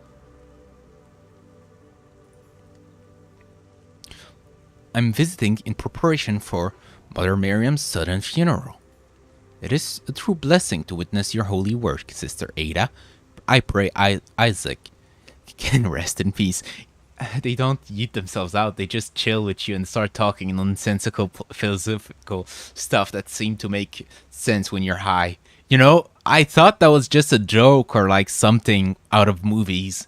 But I once like smoked with a friend, like with a co-worker when I went to his house and we chilled. And like, I was out of it. The dude was fine because I wasn't his first time. That was my like 3rd time I smoked and I was like completely out of it. Next day, I remember I wrote one thing on my fucking phone and I was really fucking proud that I came up with that name. I look in the notes, I look at it, and it's just written the down pen. Which I don't know why I thought it was so good. But apparently it was good enough to hide me. To write it down on his cell. Like, it was in my notes. Is it still there? Knowing me, I did not erase it. Yeah, still there. The down pen. I don't know why. Sorry. How long did Isaac study under you? Did you know him well? He was a fine apprentice, a ready mind and willing soul. I will mourn him in my own way. I must admit, the prospect of witnessing an exorcism is an unexpected silver lining. Augustine, someone is dead. If I find you guilty, Father Augustine, you'll find the experience to be unpleasant. Tell me now, what happened this afternoon? Leave nothing out. I want to know all the little secrets. Bring the tea, sis. I began by taking an afternoon stroll. I arrived at the graveyard with Isaac for Mother Miriam's funeral. Isaac headed to the mortuary on a minor errand.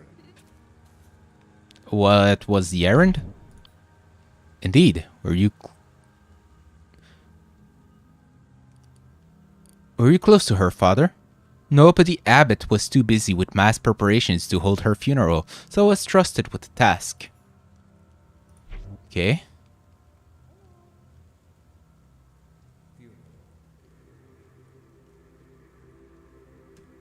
Then I passed through the graveyard until I saw the statue of Saint Walpurga. What craftsmanship, and so well maintained. Was there something particular about the statue that caught your eyes? Given its age, it's been immaculately maintained. The groundskeeper must be skilled. Well, I'll tell him you're jerking him off in his back. If I found him. Anyway, about jerking off, would you like some?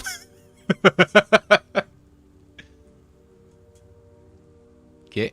Then he went on a stroll. For most of the afternoon, I was walking through the graveyard, merely observing and admiring. Okay, you went to this grave, this. That is a lengthy stroll. Tell me more about what you were doing. Do you want a jerking off? I have many. I have so many of them. I cannot use them all on myself. I have to share. Would you like a jerking off? Yeah? So what were you doing? You doubt me? Show me proof that is something. There was something doing. What the fuck, dude? I'm just asking because you spent 25 hours taking a stroll. Okay. Okay. Wait. Okay, Aether scanner. That's my Aether scanner. I use it to record image and parse them to glyphs.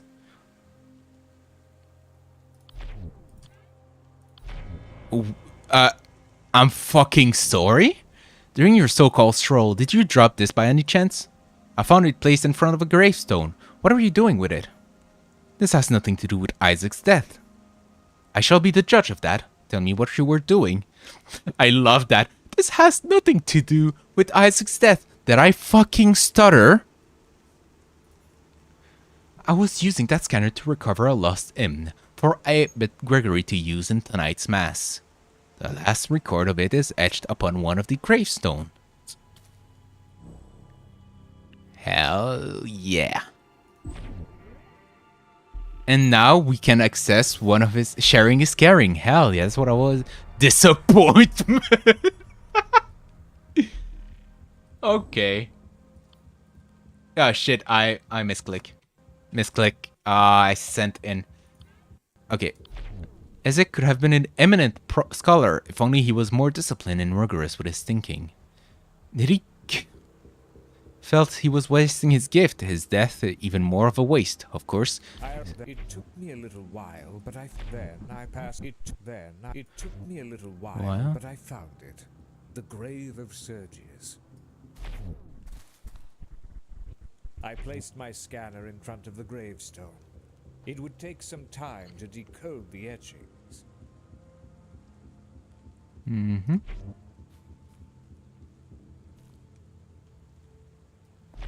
Then I saw a stranger pass by. He was tall, barrel-chested. I think he was the groundskeeper. Afterwards, I waited by the grave. Then wait. You certain that he came from the rear fields rather than the mortuary? Correct. Right. Take your time. I placed my... What were you trying to decode? According to my research, Sergius was buried with the last record of the lost hymn of communion. Unfortunately, it's written in an ancient script that even I can't read. It was obscure even in Sergius' time. It's part of my research to reconstruct some of the data that was lost or suppressed after Sergius' condemnation. Sergius? Wait. My name is Augustine. I am a scholar, primarily daemons and aether technology. Daemons? That's interesting. Do you have one in your ass? Afterwards, I waited by the grave for my scanner to complete its task. It was taking longer than I expected, so I had to leave it. What are you trying to decode? Seriously? Yeah, okay. Yep. When the sun was setting, I wandered to the back area to meet with Isaac and begin the funeral.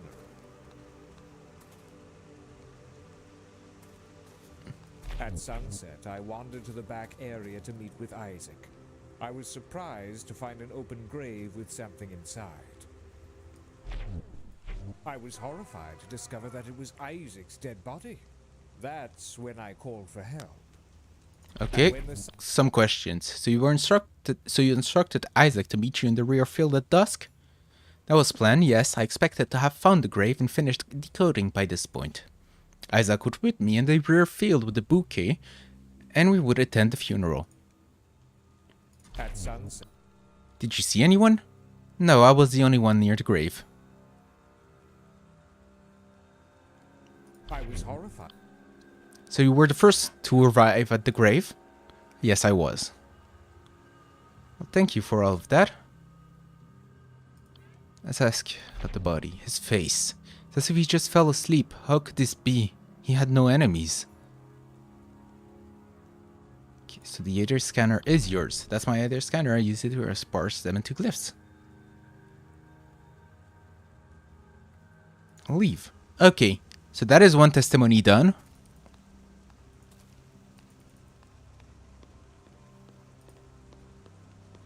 Cannot go in from this side. I imagine I can't... Oh, wait, what? Hello? How did I miss that? Muddy footprints. Found on the floor of the mortuary, still wet, leads to the back exit of the mortuary to the embalming table. Let's talk to Abram. Release me! I had nothing to do with that boy. Jeez, calm down. That's why we are. That's what we're trying to figure out, dude. You must be Abraham, the grave tender. I am. I've worked here for 30 years, worked hard without complaint. Look around you. Every bush trimmed, every headstone polished, because of me. I've done all that is asked of me and more. Yet the moment something goes wrong, I'm the one blamed. It's not personal. Even the most steadfast among may fall prey to Lucifer's whispers. Abraham, you dug the grave in which the victim was found, didn't you? Actually, I didn't dig anything today. Then who did? How would I know? I've been busy working as usual. As always. As the grave tender, any crimes that took place here are your responsibility. If you are truly innocent, hide nothing and tell me what happened. We'll find the truth together. I spent the early afternoon tending to the bushes by the mortuary.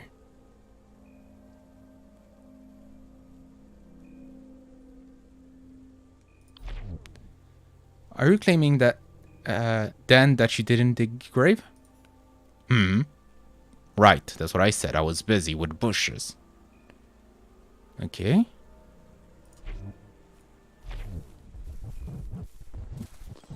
When I headed back to the mortuary, Nerissa told me there was nothing else special to do for the day. So I left her to her. I walked through the mortuary, then headed downhill towards the benches.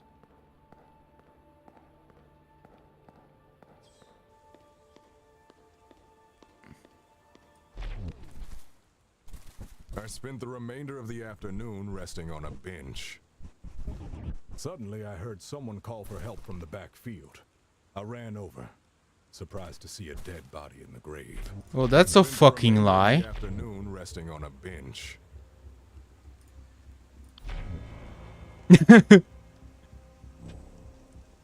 Lies. You didn't walk through the mortuary after speaking with Nerissa.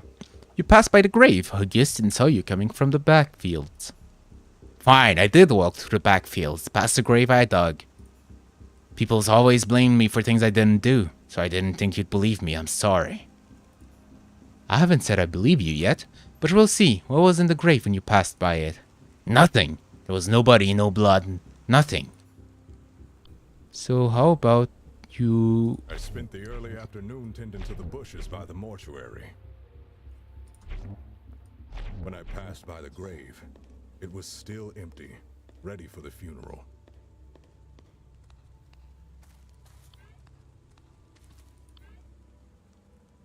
I walked through the walls to reach the front field. I suppose that's when the scholar saw me. I spent the remainder of... I walked through the walls to reach the front field. I spent the remainder of the afternoon resting on a bench. That is not true. The glass grows like weed here. I used to keep everything tidy and neat the way to cry. That's not true. Stop lying! The sickle was found by the gravestone that you were supposedly polishing. Admit it, Abraham. You left it there. Fine, of course I had the sickle. I had to tend to the grass around the graves. I didn't mention it because I thought it made me look suspicious. Now dude, your job is to tend the graves. You were tending a grave. Are you retarded? Amend your testimony. I had a sickle with me because I wanted to trim the grass around a grave in the front field. I ran over, surprised to see a dead body in my grave. The grave. Let's fucking decode this shit. Last Scion.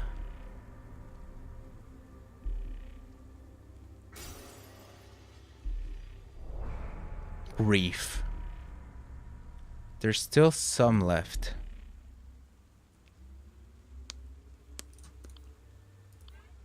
I found in Abraham's sanctum. As the last descendant of a disgraced noble lineage, Abraham feels owed his family's legacy. About 100 years ago, the church decided Sergius, my great-uncle, was a heretic. Which I suppose he was. But ever since, they've persecuted my family, confiscated everything we own, noble to laborers, overnight. I'm all that's left of Sergius' line. I took this job to somehow keep working in my ancestral lands, one way or another.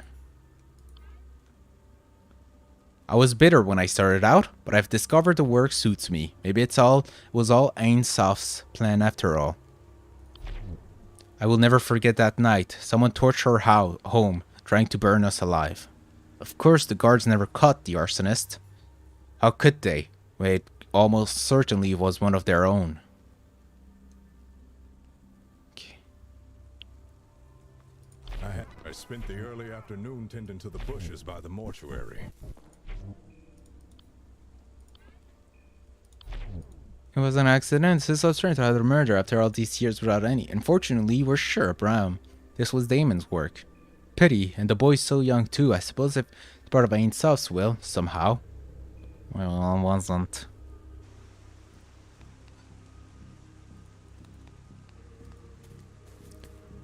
There's no... Oh, wait.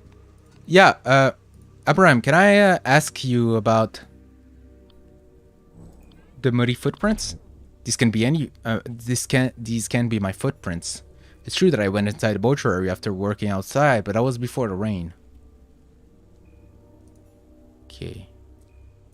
Thanks, that's all I wanted to know. We still have one other... Wait, where do they... Bouquet? A muddle of fresh blossoms, like that found on a grave. Why are they on the floor?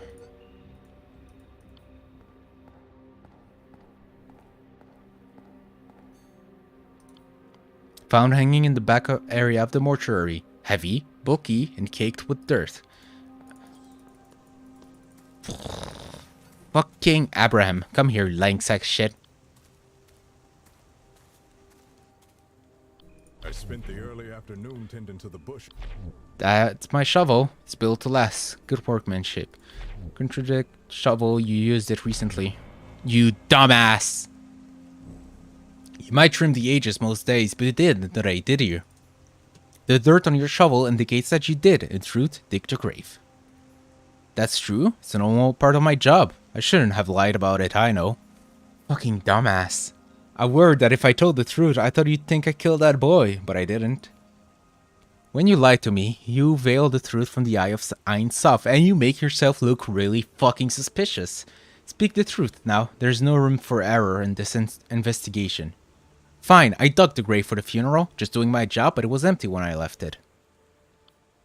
Nerissa told me there'd be an urgent funeral in the evening. I'm not usually told who it's for. Nerissa told me there'd be an urgent funeral in the evening. Okay. I'm not usually told who it's for. So I picked up the shovel and went down to the rear plot to dig a new grave. The ground was hard. Took me some time to dig that hole. Okay. So the grave was dug this afternoon? Yes, I was surprised by the short notice. Usually I'm told the day before. I took a long break while digging. It's within my rights. There wasn't anyone else around, so it was nice and peaceful. You're certain that there was no one around? There wasn't anybody. It was just me. Then I got back to it and finished digging the grave. When the grave was ready, I walked back to the mortuary to let Nerissa know. Mm-hmm.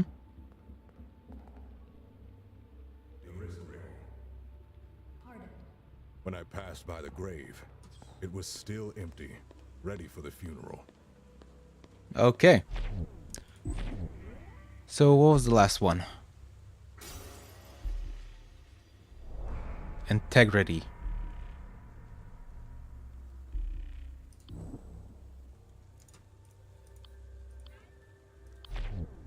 I regret lying. I'm an honest person, but I felt like I had to defend myself somehow from being accused. You could have just told me this does not make you a suspect any way, shape, or form. I mean, it does a bit because, you know, you were there. But now it makes... It's like, yeah, I dug the grave, fucked around a little, and then I found out. I don't know what happened. Okay, meat. A bloody liver. Found on the table with other entrails. Still partially warm and moist. It appears mangled in some way. Perhaps smashed? Miriam. Newly appointed voice of Ein Sof, scheduled to receive an Aether card in a planet workshop, murdered in the morning. Yep, and that's the man. Identified as Mother Miriam, there was a large incision down her stomach. Judging from the uneven coloring and chemical scent, she appears partially embalmed. Do we have all of the evidence? So I have one more suspect to talk to. Praise Ein Sof. You must be the famed exorcist. It is an honor, sister. I'm Nerissa, and I serve Ein Sof by preparing the dead for burial. I take pleasure in providing cleanliness and comfort for bodies after their souls have departed. I see. Nerissa, how did you know the victim? Not at all. The first time I saw him, he was curled in that grave, dirty and bloody. The whole afternoon, I prepared Mother Miriam That's a lie. for burial. There isn't much else to tell. Early this afternoon, I informed Abraham of the funeral scheduled for this evening. Once Abraham left, I started preparing the body for burial. I was alone the entire time. No one came by. And that's already a lie.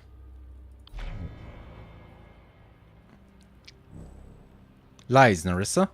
Father Augustine saw you speak to Isaac by the entrance of the mortuary. Isaac entered the mortuary? Admit it. Very well. There's no use hiding it. But I'm discovering petty lies. You know, it's nothing it's nothing important so far.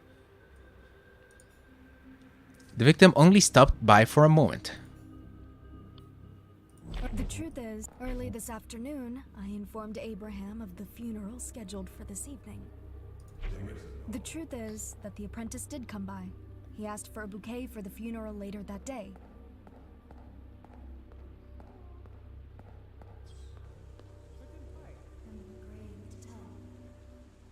When I showed him the bouquet, he held it for a moment and then threw it on the floor. I suppose it wasn't to his master's tastes. I forgot to pick it back up. So he didn't take the bouquet with him? No, he decided it was best to return empty-handed, rather than bringing something unworthy. By the way, what did I learn about you? Famine survivor? She grew up during the Great Famine, feeding on anything she could find. She eventually found sustenance, but at what cost? Without faith, I could never have persevered through those days. I am ever grateful to Ein Sof and the kind souls of our church. Can I ask about the bloody liver? That is Mother Miriam's embalmed liver. It seems rather deformed. What happened to it? My apologies, Sister Ada. I must have mishandled it. Organs are very delicate, you know. Due to a disturbance today, I haven't been able to focus properly. I'm sensing a whiff of cannibalism. Could be wrong. Could be just murder. Still an underlying scent of cannibalism. Then the boy asked to be taken to the rear fields before the funeral, so I led him out the back exit. So when you last saw him, he was headed towards the grave. That's right. He left the mortuary out back. So we gotta go back to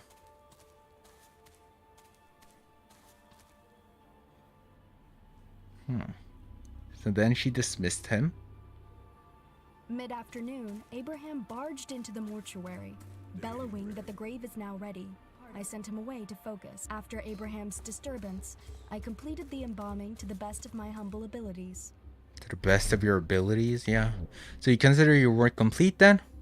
I did my best given the circumstances. I always do my best, sister.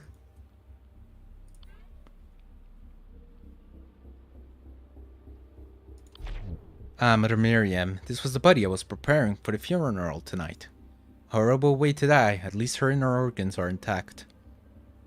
I completed... She's partially... Just after dark, I heard a scream from the back field.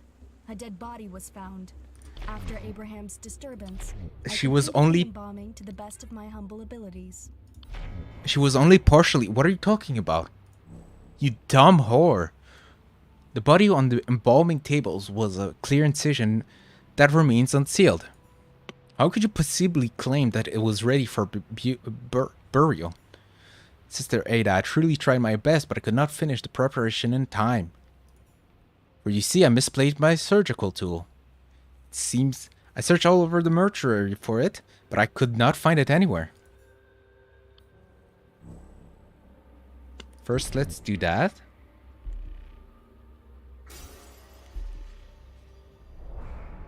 Carnivore. It's more than a cent! Perhaps I enjoy meat too much. But everyone has a soft spot for something, don't they? After Abraham left, I noticed that my multi-tool wasn't in my pocket. I searched all over the mortuary for it, but it was missing. I did what I could without making new incisions, but that made things slower and messier. I'm not pleased with the results. How do you hope to finish the embalming without your tool? I started pulling the organs out of my hands and sealing the incision with bandages. It seems better than sitting on my hands. I have a reputation to protect. It wasn't in the mortuary. That seems improbable. I thought the same, but I searched everywhere inside. It's just not here somehow.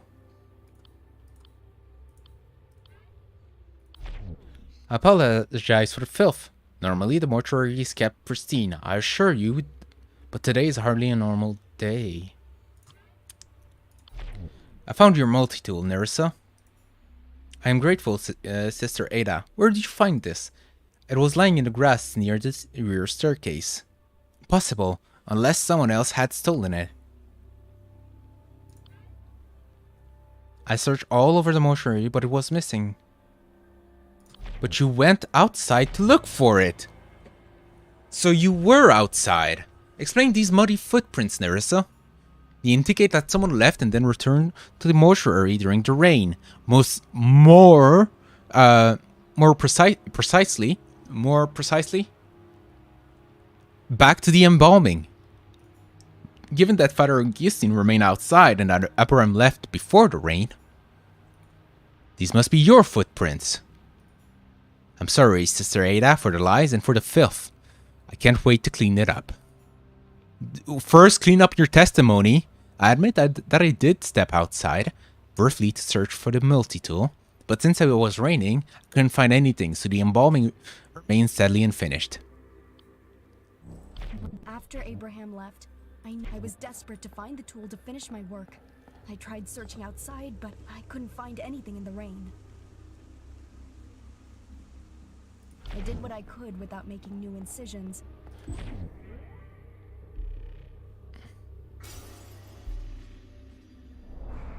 Called it!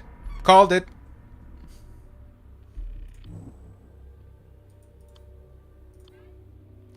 Found in Nerissa's sanctum a deep temptation to devour human flesh. How long has she been felt this hunger? It's a terrible tendency of mine, but it's harmless, I assure you. I only nibble at the entrails that no one would want. That is not a good thing. Did you eat?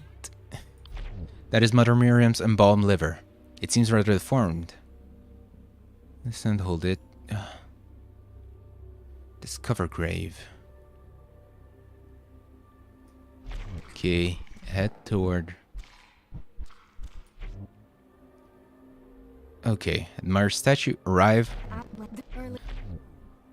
Is that why he's here? I didn't see him arise because I was inside the mortuary. When I showed him the bouquet. I was indoor at the time. I couldn't see what I was doing. Okay, so what the fuck is up with the bouquet?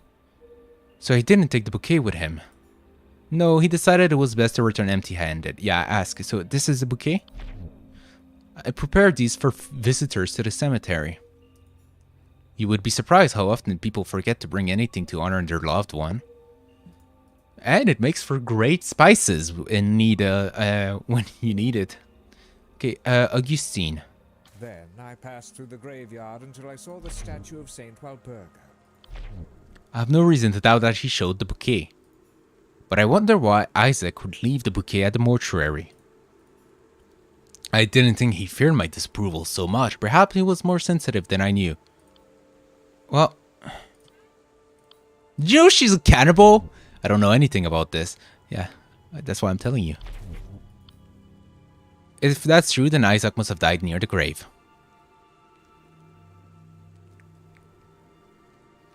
Dismissed. Look for multi-tool. I couldn't tell you if she did this or not. She never set foot in the I never set foot in the mortuary. So let's ask Abraham. When I passed by the grave, it was still empty, ready for the funeral. Yeah, okay, yeah, we'll also ask him about, And I got back to it. No, I didn't see anyone coming from the back exit of the mortuary. The ground was hard. I took a long. You're certain that no one was around? There wasn't anybody. It was just me. Let me see. Where was he? Then the boy asked to be taken to the rear fields before the funeral, so I let him out the back exit. I'm gonna try to call it, but like he already. Within my right. Oh! Again! On my family's honor, I swore that I saw no one while digging on the grave. I certainly not seen Nerissa or the boy come through.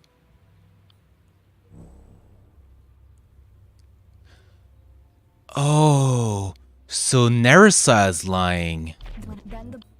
I was busy then, so I didn't see what he was doing.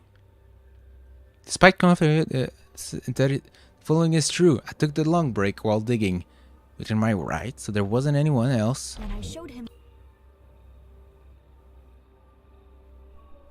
Okay. Then the boy asked. So when you last saw him, he was headed to the grave. That's right, he left the mortuary out back. Okay, maybe I need to work. Then I passed through the grave. Perhaps that's true. I wasn't there. Is there anything? Okay. Given in the sage. Okay, so let's keep asking about it. Good old Saint Walpurga. Are you quizzing me about your own patron saint? I'm asking what it means to you, Father. Very well. It honors her final victory against Lucifer in the Abbey's chapel, a true holy site. For 111 years, no demons have been sighted in the world, till today. I took a long. You're certain that no one was around? There wasn't anybody. It was just me. Then I got back to it and finished. No, I didn't see anyone coming from the back exit.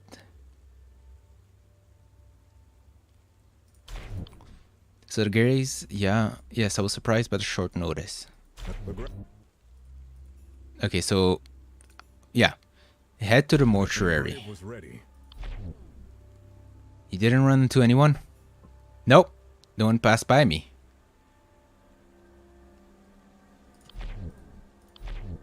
No, sure. Okay, no, never mind.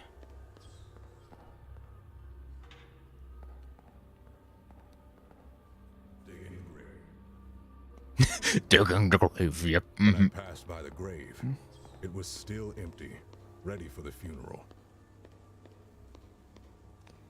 I walked through the walls to reach the front field. I suppose that's when the scholar saw me. Nerissa. After Abraham left. I didn't see him myself. What he says makes sense. Okay. I was desperate to find the tool to. Why would you assume that it would be outside? I suppose I panicked. I thought it would have rolled outside when the door was open. I did what I could without making new ones. I was desperate to find the tool to finish my raft. Then the boy asked. Okay, so that was the only reason.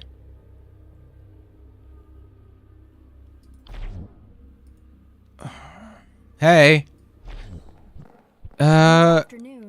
It's getting a bit more complicated. I was indoors at the time. Okay, tell me about the statue. May Saint Walpurga watch Oliver us. Who died? Augustine's apprentice. Through the graveyard until I saw the statue of Saint Walpurga. What craftsmanship! And he's really horny for a statue. Maybe I'm missing it.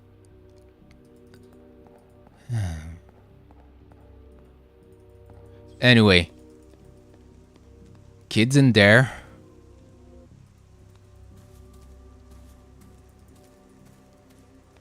There's a grave tender, the father, and how's it called? The embalmer. He's horny for a statue? Who is he?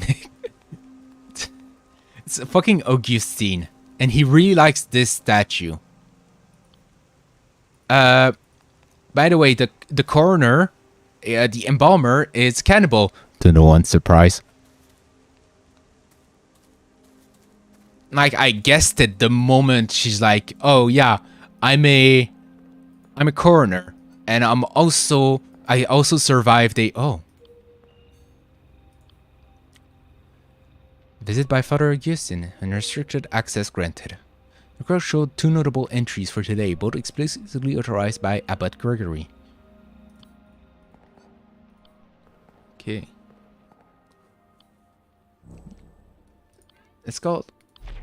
This is a smaller branch in the cemetery, a quieter place for more wealthy patrons. There are no other burials scheduled for today, or even this week.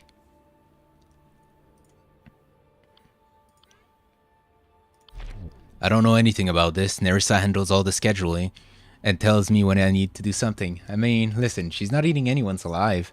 Yo, no, that's what she said too. That's exactly what she said too if you ask her about it. It's so funny. I only nibble at the entrails that no one would want. So when you don't see the body again, so it's a crime without victims. Yeah, exactly.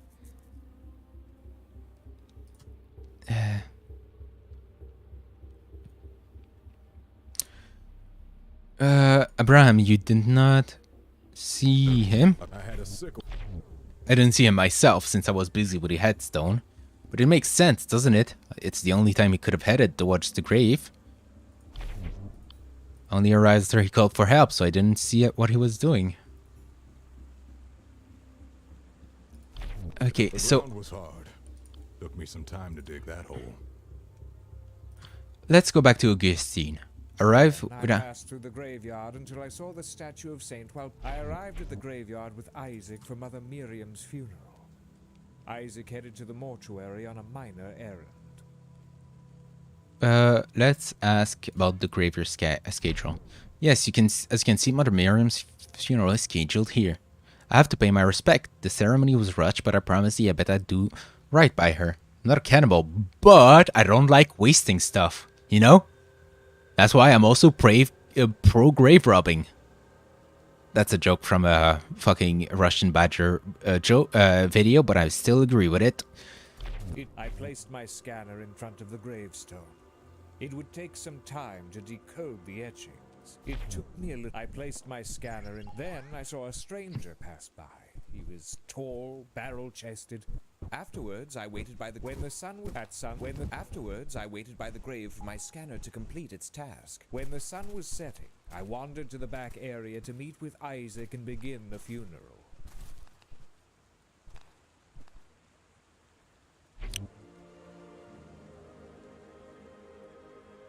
At sunset, I wandered... When the sun was setting, I wandered to the back area to meet at sunset. Hello. That is interesting. Nerissa. I did what I could without making new incisions, but that made things... I was desperate. Why would you assume?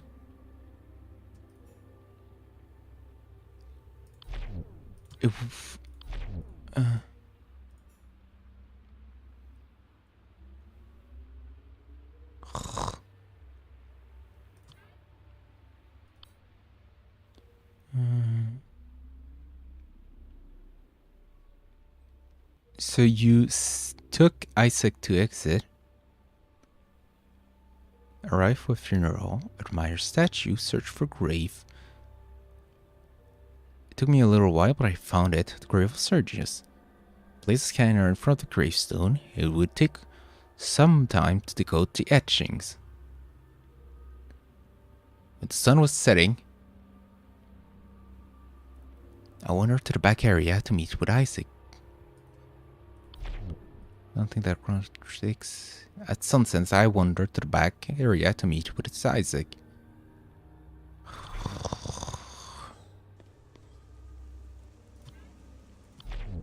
Abraham used to dig the graves, but it's far too heavy for me to even carry. That's Abraham's sickles for cutting back the grass. Any tools are stored in the mortuary's back room, but I have no reason to even touch them. Please,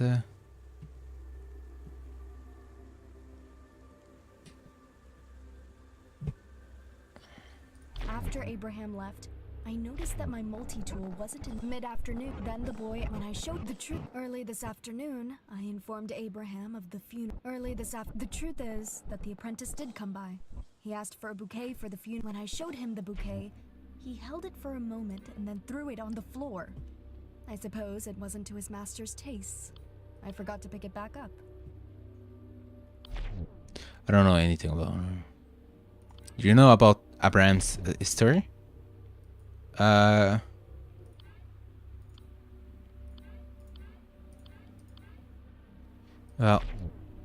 opportunity. Motive? I mean, why would I want to kill him? What would I gain? You'd eat his corpse. Your austere childhood has led you to develop a deep craving for exotic meats, especially a certain rare flesh that had to sustain you in a time of need. Working as an embalmer, you must have tempted you. Day in and day out, you are so virtuous for so long. You would have handled the organs as part of preparing the bodies. You could easily imagine the taste, the textures, yet you resisted. Then Isaac arrived and the demon spoke. You could no longer ignore your hunger. A fresh, juicy liver at your fingertips would be so much tastier than the cold entrails you handled from corpse. All you had to do is split open the stomach. You would have done hundreds of times before you have done. It's one how dreadful. Can we perform an autopsy on the victim's body, Nerissa? I have your multi-tool here. It is truly necessary, sister. The victim's cause of death is clearly from having his throat slit. There is something peculiar about that abdominal scar. Let's reopen it to see what lies within. As you wish, sister. Please give me a moment. There, it's ready. Good, let's have a closer look. What's this? His liver. It's loose. It's not attached to the rest of his organs as well, at all. It's an embalmed liver. You can tell by the patchy coloring. But I have no idea why it would be in the victim's body when he had only just died.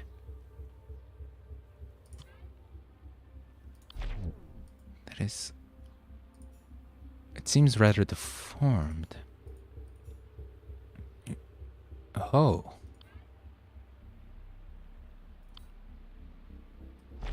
Then the boy asked to be taken to the rear mid-afternoon. After Abraham left, I noticed that my multi-tool wasn't in my pocket.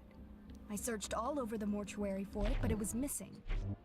But someone used it. Shit. Thought it was her. I was desperate to find the tool to finish my work. I tried searching outside, but I couldn't find anything in the rain. I did what I... I see. Okay, Augustine. Afterwards, Do you I know read the anything? grave of my scan- Well, was this from Isaac's body? You must be mistaken, as it's entirely dried out and discolored. This was mother. I've conducted several anatomical studies, and I've never seen an organ mangled this way. His face. Okay. About the bouquet. Beautiful. Was it with Isaac? I had asked him to fetch me a bouquet. Strange. Arrive? I arrived at the graveyard with Isaac for Mother Miriam's funeral. Indeed, you were close. No, but he was doing it. Okay. Nerissa took the ground and took a long break while digging. It's within my rights. There wasn't anyone else around. Then I got back to it, and when the grave was ready, I walked back to when I passed by the grave. It was still empty. I walked through the walls to reach the front field. After Abraham left, I noticed that my multi-tool wasn't in my pocket. When you were looking for the multi-tool? Could have killed the victim shortly after Abraham left. The victim would have had to wait inside the mortuary when Abraham was there. Surely Abraham would have heard footsteps and rustling. Abraham, where was he? Passed by the grave, passed between. So that's when you killed him. You killed Isaac while he was visiting the mortuary to fetch the bouquet. I admit he came by, but he left shortly afterwards. If he died in the mortuary, why was his body found in the grave? Because his body was moved. This was when it happened. When you search outside. After you dismissed Abraham, you weren't searching for the multi-tool. You dragged the victim to the grave, hoping to bury it before anyone arrived. And how you did it? If you think I did it, tell me, how could I have done it? Do you see a weapon anywhere? Yeah. The surgical tool. Multi-tool. It's designed for precise incision into hardened tissue. It could have sliced through a living body with ease. Besides, nothing else could have allowed the killer to seal the wound on the victim's stomach. Ein Saf sees all, Melissa. That is such a cool fucking detail. You are the only person who could have killed Isaac. Do you deny it? Curse you, and curse Ein Saf. How can the eye see all? Does it see my suffering? Where was Ein Saf when my family was dying in the street, chewing on leather just to live another day? The famine was a test, Nerissa. Ein Saf wanted you to demonstrate your faith, your will to live. Oh, that's my favorite trope. Have you ever felt true There's no way I would kill someone. You haven't eaten for days. Reality shifts. The body needs. Well, I mean, like, she has a lot of ketchup on her face, and everybody knows that human flesh tastes better with ketchup, not barbecue sauce. It's obvious. We all have our challenges set out before us, Nerissa. Some more difficult than others. Do you think I was the only one that fed on human flesh? It's not for me to judge what you did back then. That's between you and your confessor. But today, you murdered an innocent youth so that you could feed on his liver. A daemon has possessed you. Guess you could say he was a delivery dish. Confess, Nerissa. Oh my god. Speak the truth. It is time. Early this afternoon, I informed Abraham of the funeral scheduled for this evening.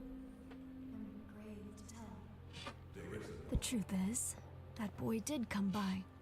He asked for a bouquet for the funeral later that day.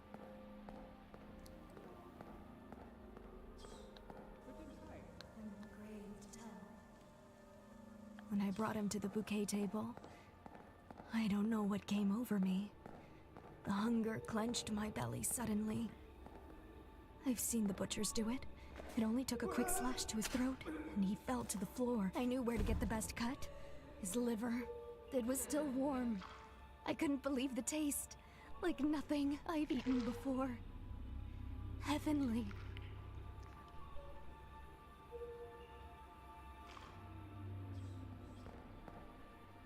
Then, Abraham barged into the mortuary, bellowing that the grave is now ready. I sent him away to focus. My senses were returning, and I cleaned up my mess. I sealed the boy's body, putting the liver from the body I had been embalming inside and sealing it.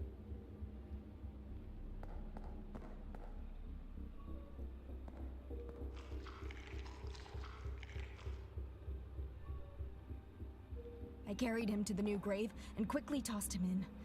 I heard someone coming, so I didn't have time to bury him. I was shaking with adrenaline.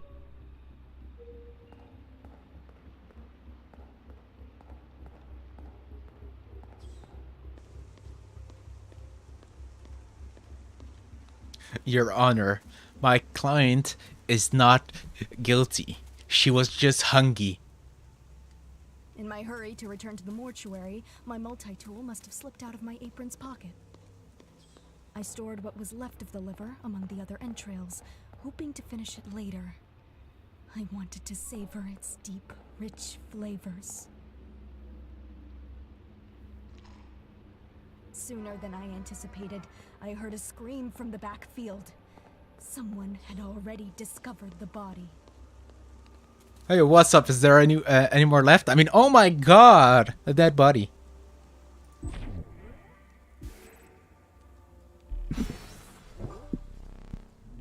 Nerissa's wretched soul is twisted by demonic influence. I must speak the daemon's true name. Then the daemon will be cast out and be banished to the ether. Ain Suf, guide me. What daemon has possessed Nerissa? The secret snack stash.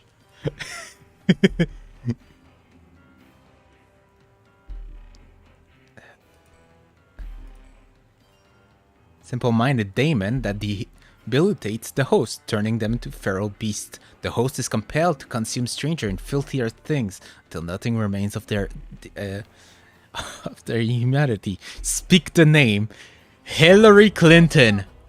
Leave this soul and return whence you came. No, we must feed. Nerissa. AKA the graveyard. Scrumptious little morsel. We must have more. The hunger is an endless pit. More. Speak, Beelzebub. Why has your Hey, kind the Lord of returned? Flies looking kind of adorable, not gonna lie. I would want him as a pet. He looks like a monster from Lilo and Stitch. No? Am I the only one? Hunger is a primal need. Just as you feed on lesser life forms, growing them in captivity for slaughter, we feed on you. The meat of your emotions, the marrow of your deepest desires. I'd pet him. You will prey upon us no longer, Beelzebub. Return to the ether and never come. I must obey Sorry. for now, but we won't be gone too long. We'll be back for Lilo and Stitch too. Tonight, Lucifer will open the gates of hell. I won't be the only one. Yeah, it does. I think it's the little toes. They're adorable. Like, it's like little beans. You want to catch them? You juicy little morsel. We shall devour you soon. You and all the other delicacies. Bye-bye. Nerissa. Do you hear me, Nerissa? Was I too late? Does nothing remain of your soul? Goodbye, Nerissa. May Ain Suf make you whole again. Ask him if he can hug him. He's gone already, sorry. So this is the power of an exorcist. I've dreamed of seeing this. Augustine, someone is dead. Your apprentice is dead, and someone is a vegetable. It looks a bit different than I imagined, however. What's happening to her? Me when I walk one step in the stairs.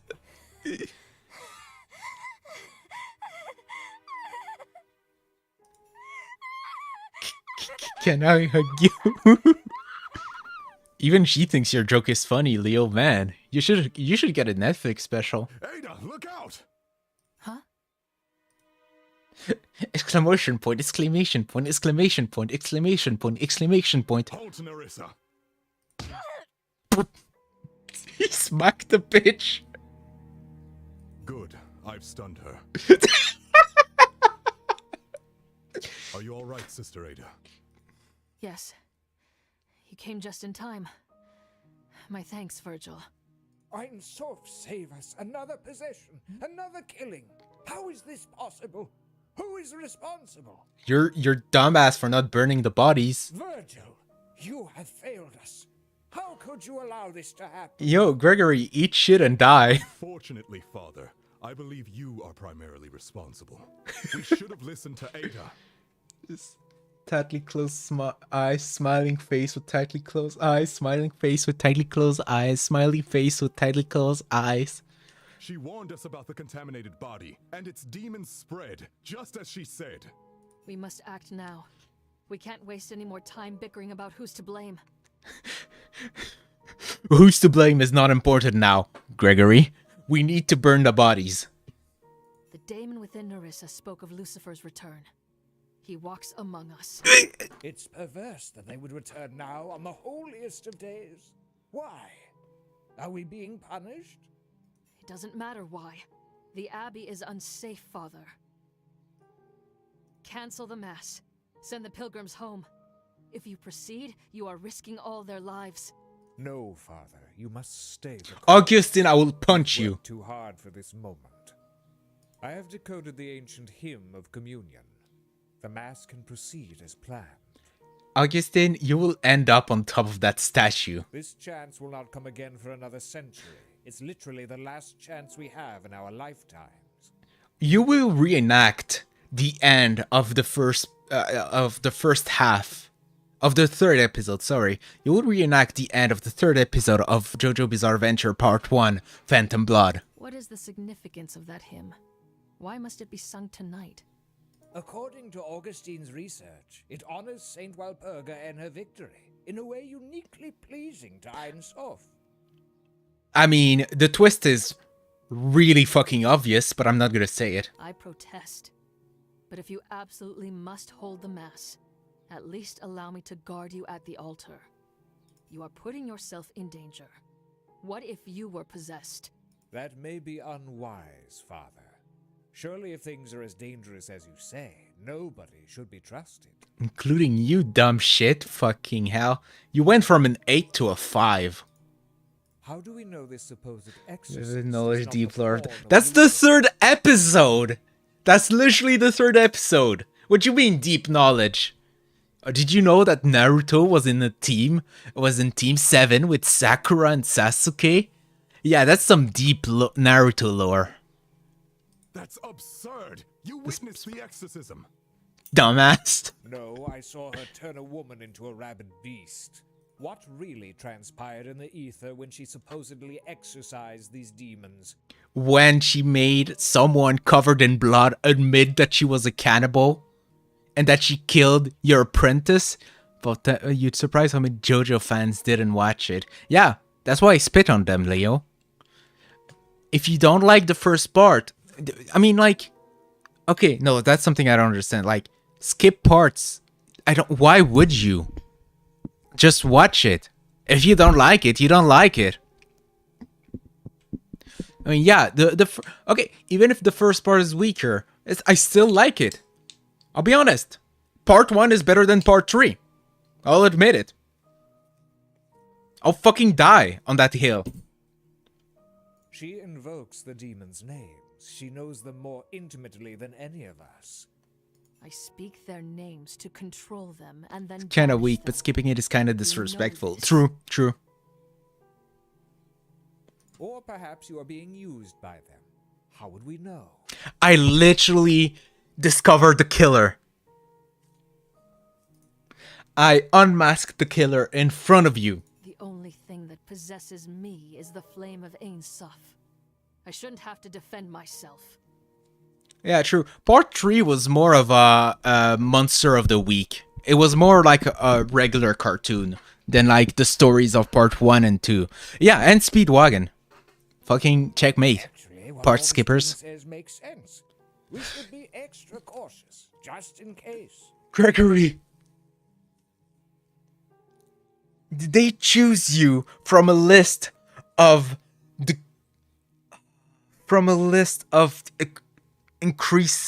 decreasing fucking IQ? You were on top of the list because you were number 1. I don't want you at the Mass. If you truly believe Lucifer lurks at my abbey, find him. Unmask him. Search the grounds as you like, but stay away from the chapel or I will have you put in a cell.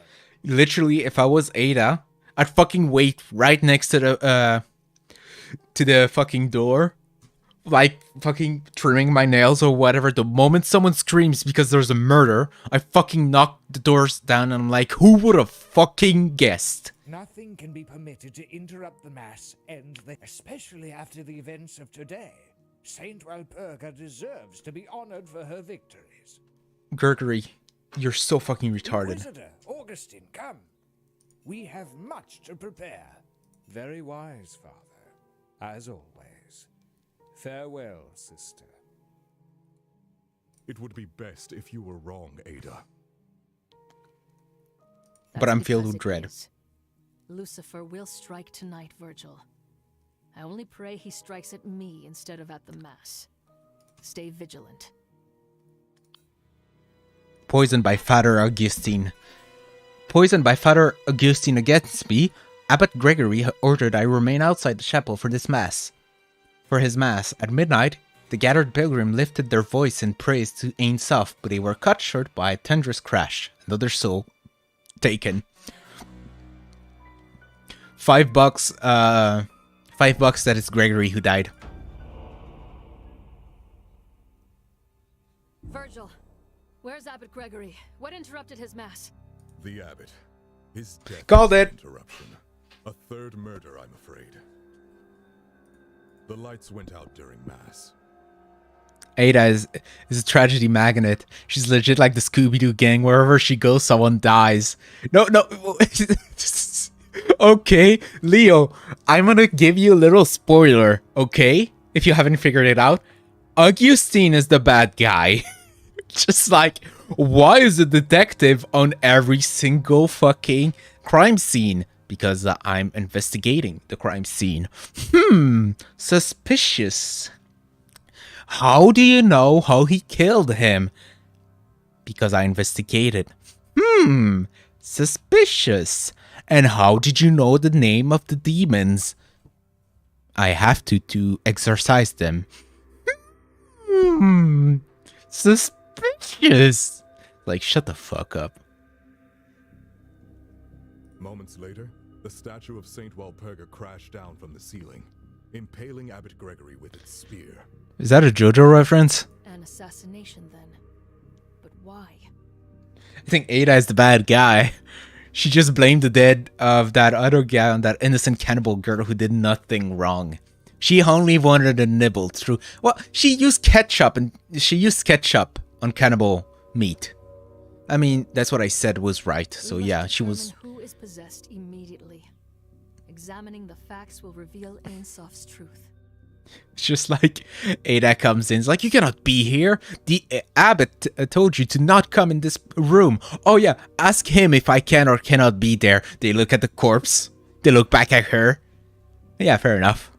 How was the statue held in place? With scotch tape and bubble gum. Due to its weight, we had to rely on using aether-powered restraints to hang it above the altar. Which means the killer must have sabotaged the 2 power generators on the balcony floor. There were only 2 people on the balcony during the Mass. I've detained them for interrogation. I've sent the pilgrims back to town, lest they panic and disturb the evidence. Excellent work, Virgil. Who are the suspects? You said there were 2. You already know them. Brother Gideon and Father Augustine. Gideon. Since you are a key witness to the events, I will of course hear your testimony as well. May Ein Sof show us the truth behind all of today's events. Okay, let's start with the evidence. Kush! I have found the devil's weed. The abbey has been cleansed of the devil's herb. The devil's herb? Says Ada, those appear to be pieces of cilantro. Do not speak its name. It makes chowder just thinking about the disgusting soapy flavor. I quite like it with beef soup, personally, as a bright, refreshing flavor. Enough, Virgil. Let's speak of this no more and return to the investigation. What? Is she fucking losing her shit? Okay, organ. Massive musical instrument similar to the organ in the cybernetics tower. That must be one of the generators, yep. This generator normally powers the light and the aether restraints, in conjunction with the counterpart in the east balcony. It's been fried by some sort of aetheric discharge. Found the devil's herbs. I shall burn it so it doesn't hurt anyone or something. I don't know. No, wait, no, don't burn it.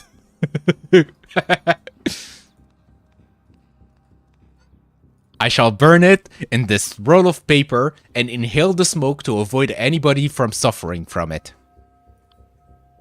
Old bronze bell, rung during the mass. Hammer. A two-handed bronze hammer, plus 2 damage, used to ring the ritual bell during mass.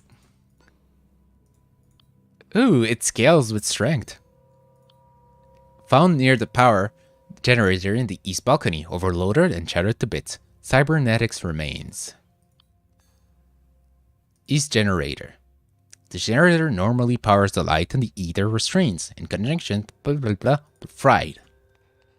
You want fries? I feel like eating fries now. You know what? Fuck the investigation. Who wants to go to McDonald's?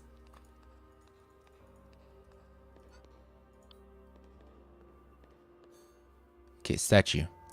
A hanging stone statue of Saint Walpurga. It was recently outfitted with our spear relic and suspended above the altar using aether restraints. Found the devil's pill and a devil's vaccine or something. I'm gonna go to that other and make sure I don't swallow my own tongue. Yeah. Oh my god, that's the devil's hooker. Quick, I have to fuck the demon out of her. Do not disturb me for the next 3 minutes. Okay, and the spear. Spear held by the statue of Saint Walpurga appears to have aetheric mechanism of unknown origin. Abbot Gregory was stabbed through the chest by the statue's spears while giving his communion mass. I feel like the rest of the statue also did some damage. I'm just gonna say. 3 minutes, that's just minute. Just like, 3 minutes? Damn, what a Chad! Sister, we must bring divine justice upon the sinner who killed Abbot Gregory. I only wish I could act as an inquisitor here, but I submit to your authority. This is what I witnessed tonight. So I was playing Tetris on my phone. We arrived shortly before the mass began. The abbot ordered me to patrol the balcony. My record is 23 seconds. As you command. I began my patrol by securing the east side of the balcony. I saw Gideon examining the ritual bell.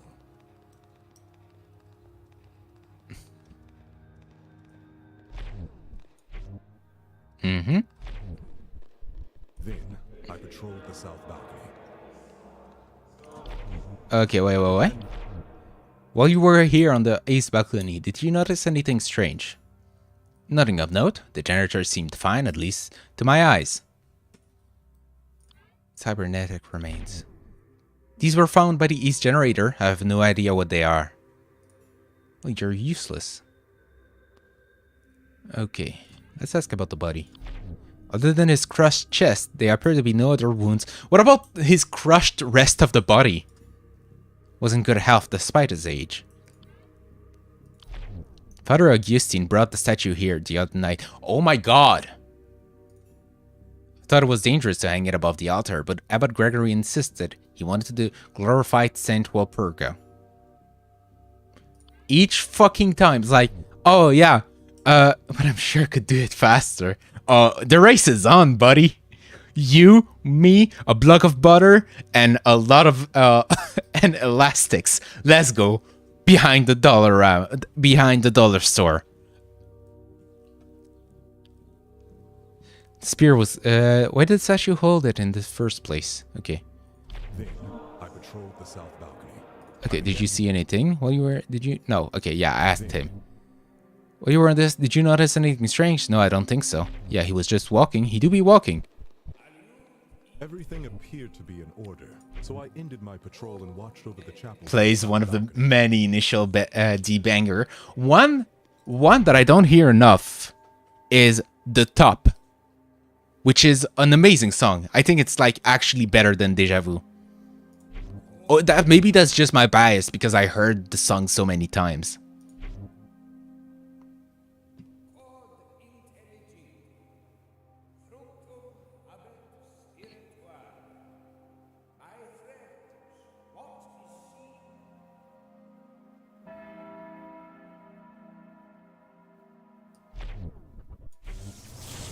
As I heard the ritual bell ring for the second time, the lights went out. Are you certain about the timing? Absolutely, it was the second ringing of the bell. Perhaps the culprit ringed something to the bell or the hammer that caused the lights to fail. Oh, so like it more than Deja Vu. Oh yeah, hell yeah, man. That caused the lights to fail. I suspected foul play, so I headed towards the west generator. Along the way, I discovered Gideon lying unconscious. But maybe because... Yeah, no, exactly. Overexposure can ruin everything. It can ruin anything, in fact. To protect the remaining generator, I ran towards the east balcony. Along the way, I heard an explosion. An explosion from where? Somewhere in the north. The east balcony. Gideon was laying unconscious. Why didn't you help him? As cruel as it sounded, I had little choice but to leave Gideon there. The culprit was going to strike again. I had to work. Okay. The statue's aether to protect the remaining generator. I ran towards the event. Okay. The statue's aether restraints deactivated, dropping and impaling Abbot Gregory. May he rest in peace. When I arrived at the generator, Augustine was standing nearby, smirking at the carnage he caused. I arrested him there and then. Whoa, whoa, whoa. You seem certain that Augustine is the culprit. Did you see him sabotage the generator? No, I arrived too late for that. However, there wasn't anyone else nearby. It has to be him. Okay.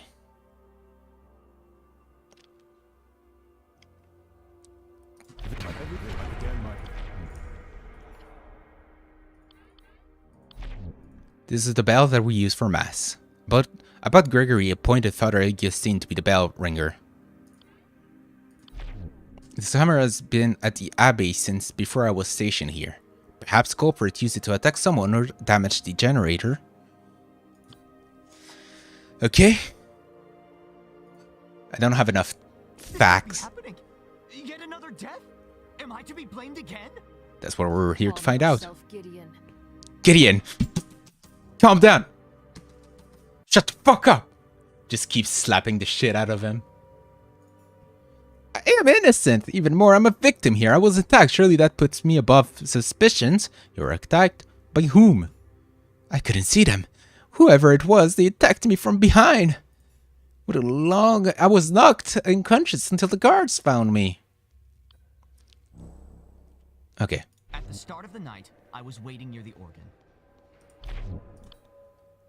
Does not seem like you. You had nothing else to do. No, there was nothing else to do but wait. I practiced patience for once. So you play the organ? Like the organ in my workshop, this one is just a musical instrument without any etheric purpose. Could not have affected the generators in any way, nor any other device.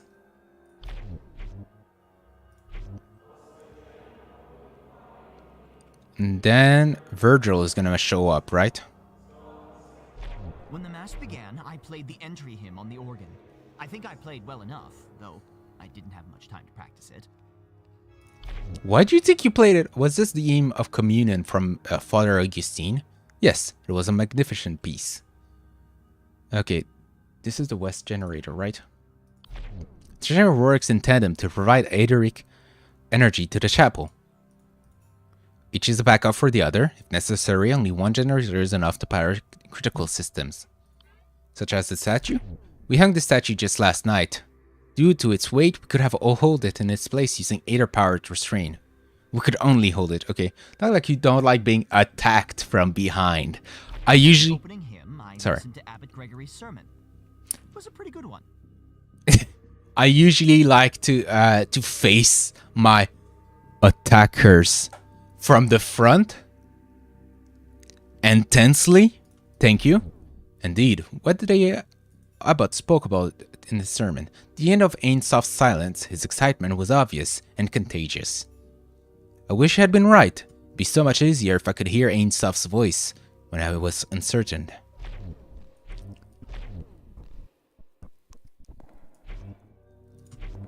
When the ritual of communion began, someone attacked me from behind. I fell unconscious until just now. Truly, you were lying on the floor that whole time. That's right. By the time I woke up, the pilgrim had been sent away. When the mass began, I don't know whether Inquisitor Virgil was doing this. I was busy playing the hymn and listening to the sermon. Sorry. Petrol. No, okay. Watching over us? I doubt it. Wouldn't he have seen the attacker? That's a good point. Everything appeared to be in order. I did find Gideon laying on the floor, however, I doubt he was unconscious for such a long time. Yes, I saw him listening to Abbot Gregory during my patrol. He seemed quite taken by it. But you didn't see him get attacked. That is odd. After the opening hymn, I listened to Abbot Gregory's sermon. What about the spear? Reuben restored the spear for Walpurgisnacht Mass using a blueprint brought by Father Augustine. Did Reuben know that his work would be used for murder? I certainly hope not. Well then. Last one. Poor Abbot Gregory. We had such hopes, and if only he had listened to your sage advice, Sister, Augustine, you. Perhaps he would be safe now. You. I cannot ignore that you are the link. Everything that has happened today points back to you, Augustine. It must be a tragic coincidence. The abbot was my friend and trusted ally. I wished him no harm. I'm gonna stab him. I'll be the fourth murderers. What were you doing? With Mother Miriam's passing, Abbot Gregory needed someone to ring the ritual. I volunteered. It was an honor. The abbot, Virgil, and I arrived at the chapel just before the Mass. When I headed to my seat for the Mass to begin, I was rather excited for the proceedings. Tell me, what are you excited for? Tonight was the culmination of all my labor. Oh fuck. The spear, the statue, and the hymn, all gathered in one place. At last the ritual of communion could be performed. Of course, I was excited. Question, Virgil. I began my patrol by securing the east side of the balcony. I saw Gideon examining the ritual bell. Oh wait, Gideon, you lying sack of shit. I was waiting near the organ.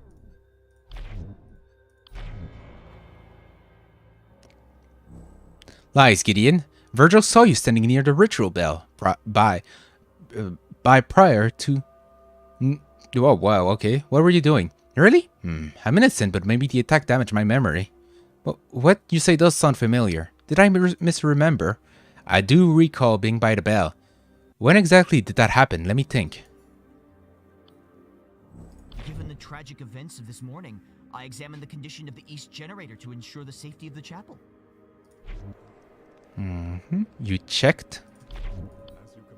Did you discover anything strange about the generator? No, everything was in order. It's extremely unlikely that its failure was an accident. Next, You saw Inquisitor Virgil. What was he doing?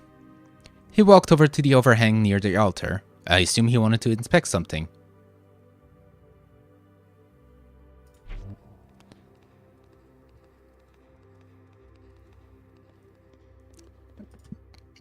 I began my patrol by securing the east side of the balcony.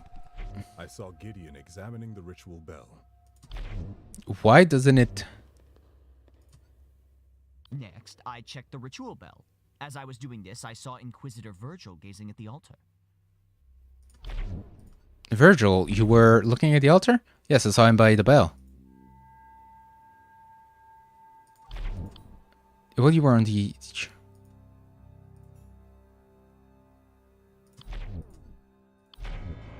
Yeah, that's what I thought. Why do you lie, Virgil? Gideon saw you on the balcony, looking down on the abbot and Augustine. I didn't want to distract you with trivial details. You're distracting me by forcing me to find the lies. It's true that I was watching the two of them. I suspected Father Augustine was up to something. We arrived shortly before the Mass began. At the abbot's behest, I patrolled the upper floor of the chapel. First, I secured the east balcony. I went up the balcony, but I listened in on the abbot and Augustine. I think they were discussing the ritual of communion. There's another lie. I was suspicious of Augustine, but I continued my duties by continuing my patrol. At the abbot's behest, I Okay, wait. That's a lot of information we have now. Let me just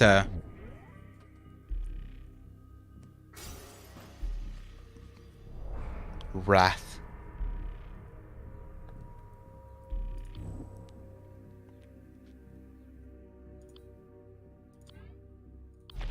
Divine justice must be served, Sister Ada. By Ain Sof's will, I shall punish the sinner among us. It is my duty and my pleasure as it is yours, I believe. Okay, Gideon. I knew Mass was about to begin, so I headed back to the organ.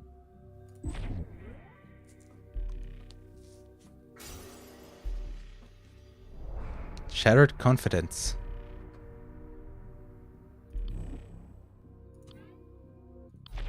I've done nothing wrong, but can't help worrying that I'm slipping under the pressure somehow.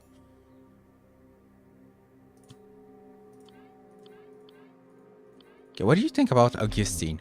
My brother Reuben revered Father Augustine, but I find his obsession with demons distasteful, if not dangerous. Okay, let's go back to Augustine. When I headed to my seat for the Mass to begin, I was rather excited. I'll stop you right there.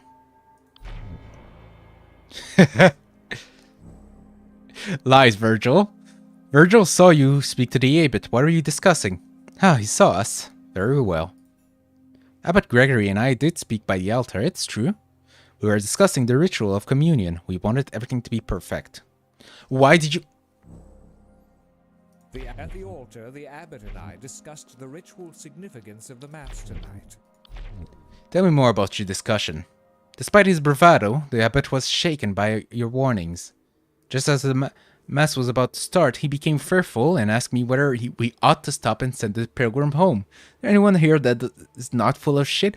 It's actually worse than an Ace Attorney game, because I feel like they have no reason to lie. Like, no reason at all. The fact that he was talking... Oh my god. So I reminded the abbot of why we choose this path. The true voice of Ain Sof awaited us in the ether. And he believed you? Of course, because it's true. The ritual of communion will allow us to hear it, as our ancestor once did. I admit that we knew perhaps the possession could also cure. We deemed it an acceptable risk. Last time that happened today, a woman's head exploded.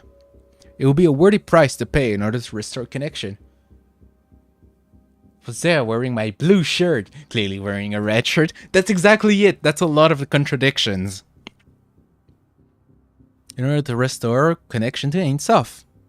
My words gave him heart. His sermon was more brilliant than ever.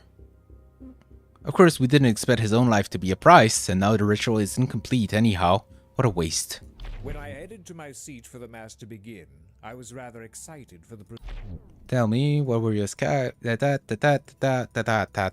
You're a good boy, aren't you? We began by singing the hymn of communion. How can I trust you? We're not doing something else. Sister Ada, why would I be doing anything else at this time? I did not translate the hymn just to hear it hung by some pilgrims. No, I had to be part of this glorious moment. I was singing with all my heart. You were the bell ringer.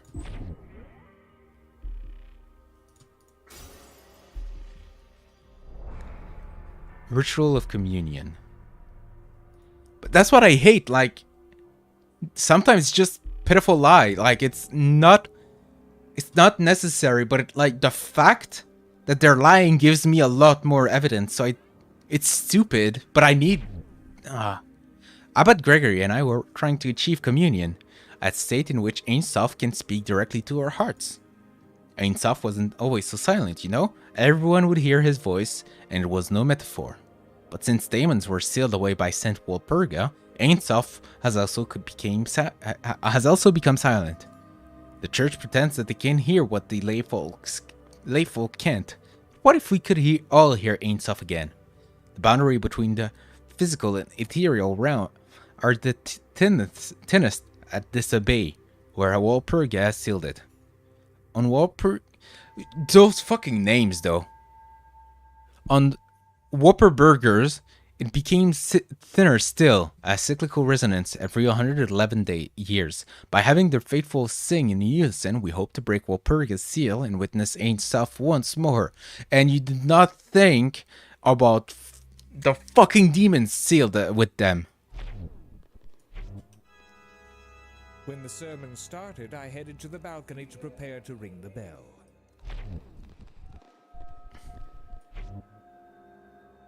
I rang the bell to announce the start of communion. I noticed Gideon was absent from the other balcony, but didn't think much of it at the time. When you rang the ritual bell the first time, were the lights still on? Yes, everything seemed fine. What about, did you see, you could see Gideon be... Excellent cybernetics and organ player. Still, I think Ruben was the true talent among the two of them, alas. I rang the bell a second time. Strange, it seems that the light went dark just after the second time that you rang the bell. And the bell clipped through through my face. Wait, did it? I rang the bell to announce the start of communion. I noticed Gideon was absent from the other balcony, but didn't think much of it at the time. Oh, just... Wait, no, but he's not holding the hammer correctly.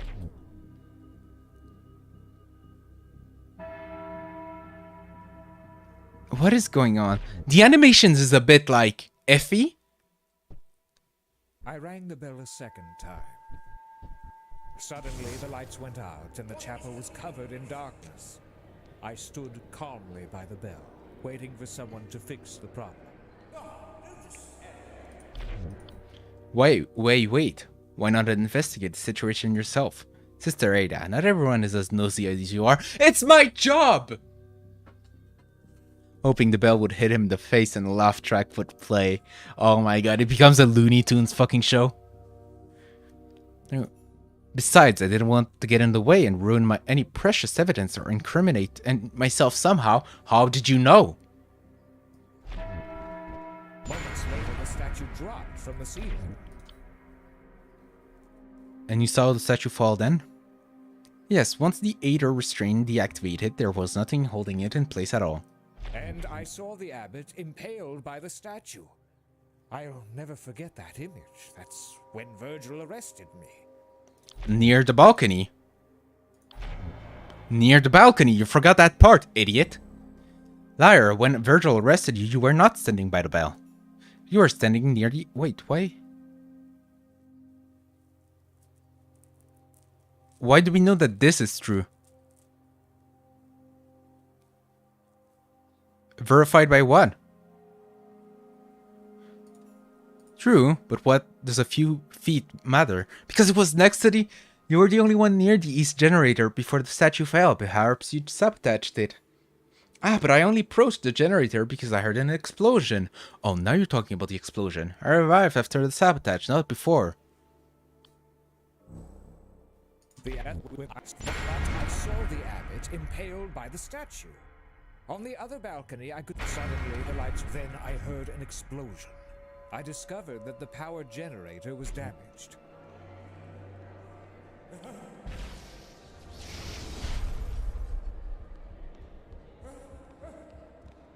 Moments later, the statue dropped from the ceiling. These were found by the generators? It must be the cause of the explosion I heard. By the way, what did we learn about you? Pride. I think it's actually Virgil. Let's wait a bit. Is that what you see deep within me? Interesting. I suppose it's difficult to remain humble when I feel everything that happens is so very predictable. Fuck you. When the ritual of communion began, someone attacked me from behind. When the mass began, I played the entry hymn on the organ. I think I played well enough, though I didn't have...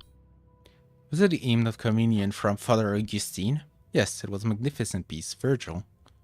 I was suspicious of Augustine, but I'm not sure what he was doing by that time. Yes, I saw him play the organ during the patrol. It was indeed beautiful.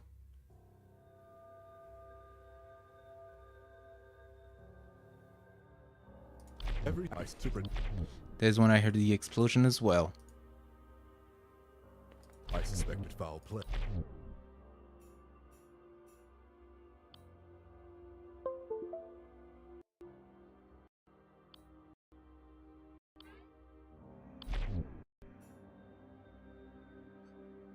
Suddenly, the lights went out. That is a rather old bell, maybe older than the abbey itself. By the way, the spear. The spear of St. Walpurga is a relic that I unearthed in my research, though it wasn't damaged. The spear is no mere decoration, it is conduit to the ether, so I hope it will allow communion with Ein Sof.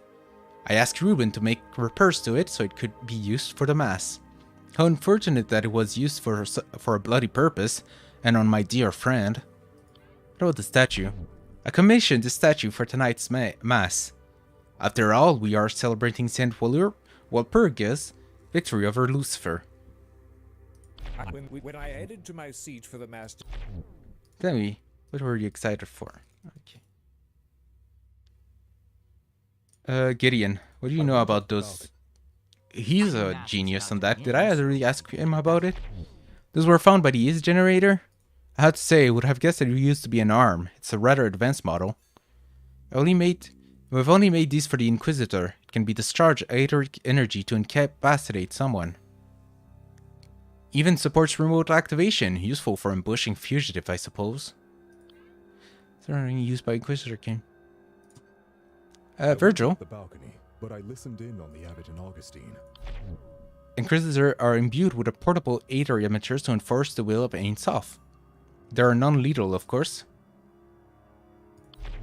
Gideon is correct that the Inquisitor arms can be operated from a distance. Truthfully, I haven't needed to do so. I much prefer direct confrontation.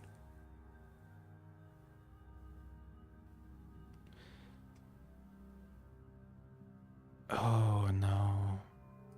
Everything appeared to be in order, so I ended my patrol and watched over the chapel from the south balcony.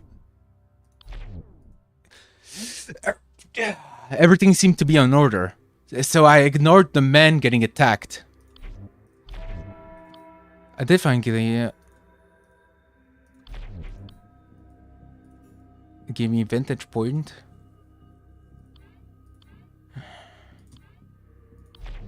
And then this crushed chest, RP. Oh my god. As I heard the ritual bell ring for the second time, the lights...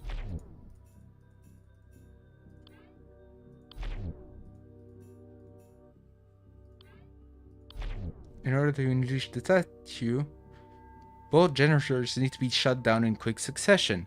But how did the culprit cross the...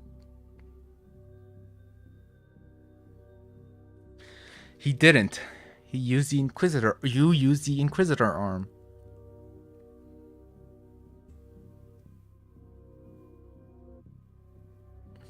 Everything appeared to be in order, so I ended my patrol and watched over the chapel from the south. Opportunity.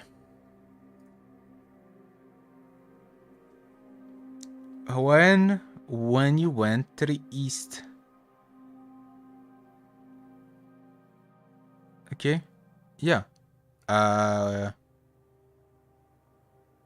Watch over chapel, right? It was when you claimed to have been watching over the chapel, and threw towards destroying the west generator. No one heard the explosion thanks to the ringing of the ritual bell. What about Gideon? He would have seen me if I passed by him. True, however, Gideon claims he was attacked from behind, and was lying unconscious through it this time. This gave you ample opportunity to damage the west generator. This is absurd, but for the sake of argument, let's say I did those things. Hypothetically, If I was the one that damaged the west generator, when could I have sabotaged the east generator during your patrol? You were near the east generator earlier while patrolling the east balcony. That gave you the opportunity to place something on the generator, and that something is the Inquisitor arm. Your arm was the only aided power device that could have damaged the generators. Okay, that is something. That is something that I really like about this game. I'll give every single bit of credits and props to this game. If you know the answer and you have the proof, you don't have to wait to give them. If you have the proof and you know you have the proof, you can just go for it. If you know who it is, you can just go for it. And that is amazing. I really love this. Let's say in Ace Attorney, you need to wait until you find the opportunity. Like, you need to show the right evidence at the right moment. Here, you don't need to wait for the right moment. You need the right evidence. Not to mention, knock Gideon unconscious. I will grant you that my arm could have been used to attack Gideon and damage the west generator. However, the east generator blew up before I could cross the balcony. If I am the culprit, how did I discern? Most annoying things of this set when you need to wait until the character discovers that you already know. But that is amazing. The moment you know it, you can prove it. Come up whenever you want. If I destroyed it without being through the remote operation.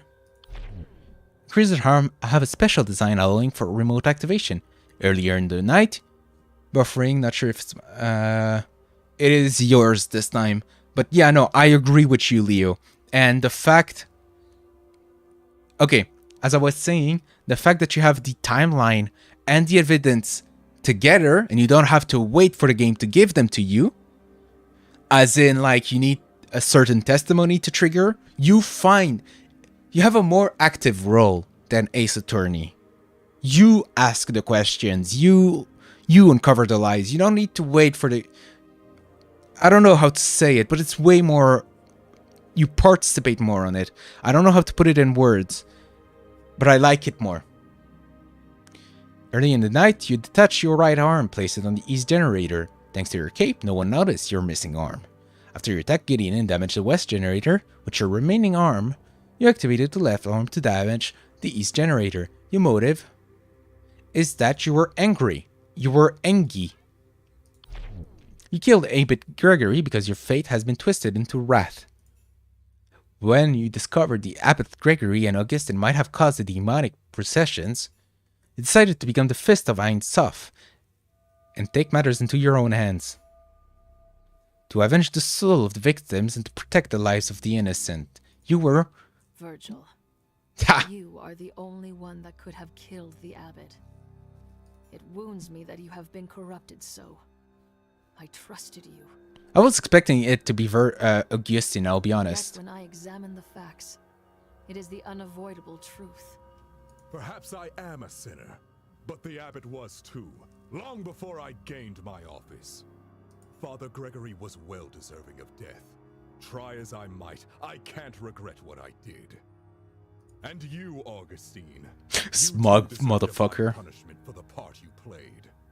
You and the abbot risked the lives of everyone for your dangerous ritual. I may have killed one sinner, but in doing so, I saved the lives of many innocents and executed the will of Ein Sof. You wish to hear the truth? Listen well. And there you go. We arrived shortly before the mass began. The abbot ordered me to patrol the balcony. I had to come up with a plan quickly. Inquisitor, prepare. As you commanded. I suspected that Augustine was up to no good, so I planned to eavesdrop on him and the abbot while patrolling. I feel like one of Augustine's like hobby is to make sure that everybody thinks he's the culprit. Like he thrives on being suspected. I was sickened by what I heard. Should also kill Gideon just in case. St. Walpurga's seal and caused him on. That's when I saw a way to take care Wait. of the abbot. I was sickened by what I heard. They knew that the mass would weaken St. Walpurga's seal and cause demonic possessions. No, Leo, it's like you should just go for the kneecaps for each murder he witnesses. I'm just saying, if he gets there before anything happens, maybe there won't be any murders.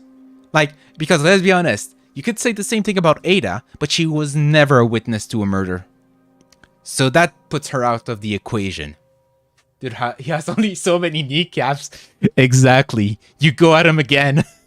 Same strength. And if there's no kneecaps left, just mortar them. Use a mortar in the pillar and just keep grinding them.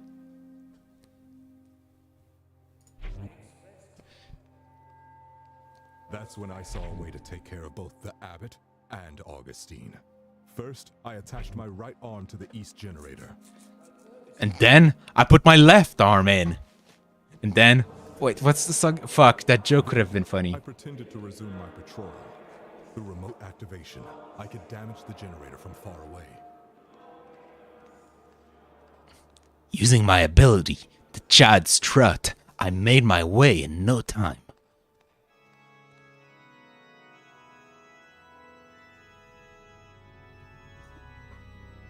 Yep, listening. Near the organ for the sermon to end, and approached Gideon from behind. Casually approached the Gideon.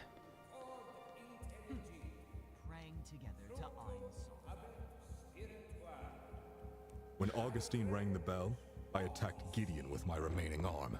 No one heard the impact because of the bell.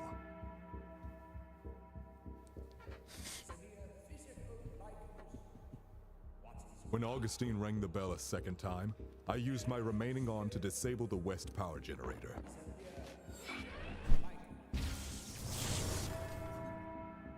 The lights went out, which gave me cover to escape.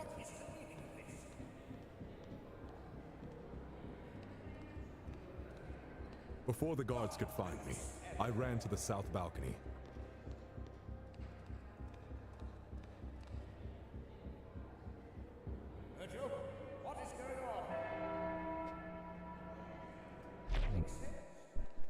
And now everything was in place. I remotely activated the arm, which destroyed the remaining generator. The statue fell.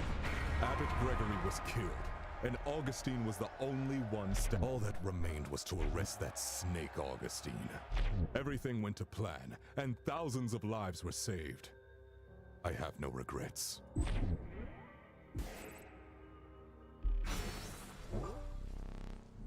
Even Inquisitor Virgil has fallen prey to the tempting whispers of the daemons.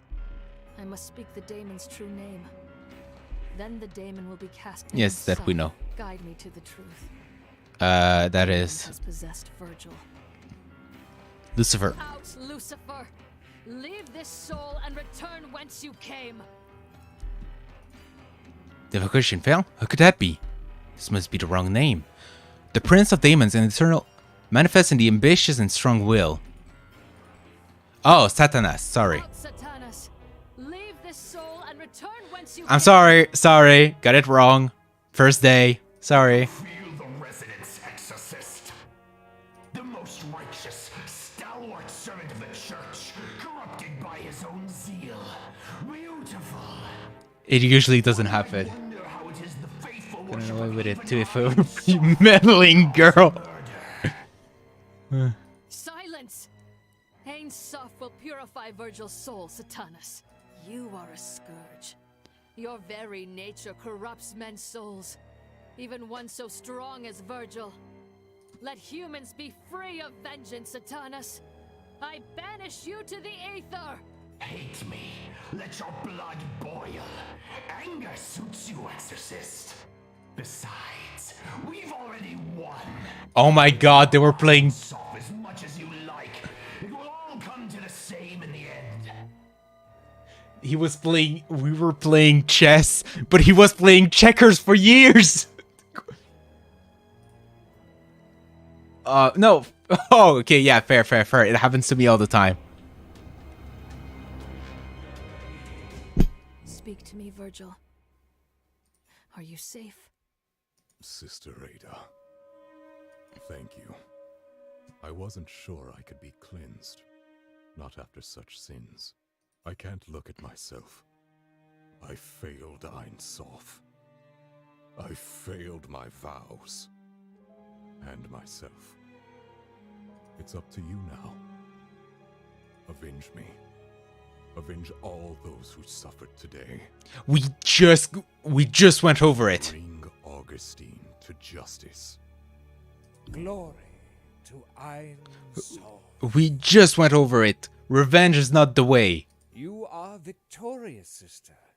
Yet you are not rejoicing. Does nothing make you happy? Augustine, this is all you're doing. But I have hardly done anything. Consider these poor sinners that you've exorcised today. A craftsman whose jealousy of his brother drove him to dangerous sabotage. An embalmer whose cannibal hunger was stoked by fresh meat. An inquisitor whose so-called justice led him to murder an abbot. Are they truly deserving of salvation? That is not our place to decide. Only Ein Sof may judge us. Now pull the trigger. Do it.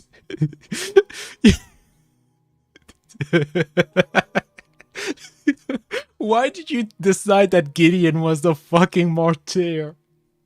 Like, and yet you've seen their demons. The innocent can't house monsters. They were victims of demonic influence. Don't turn this around on them. That is actually true. Like, the demon actively made them do it.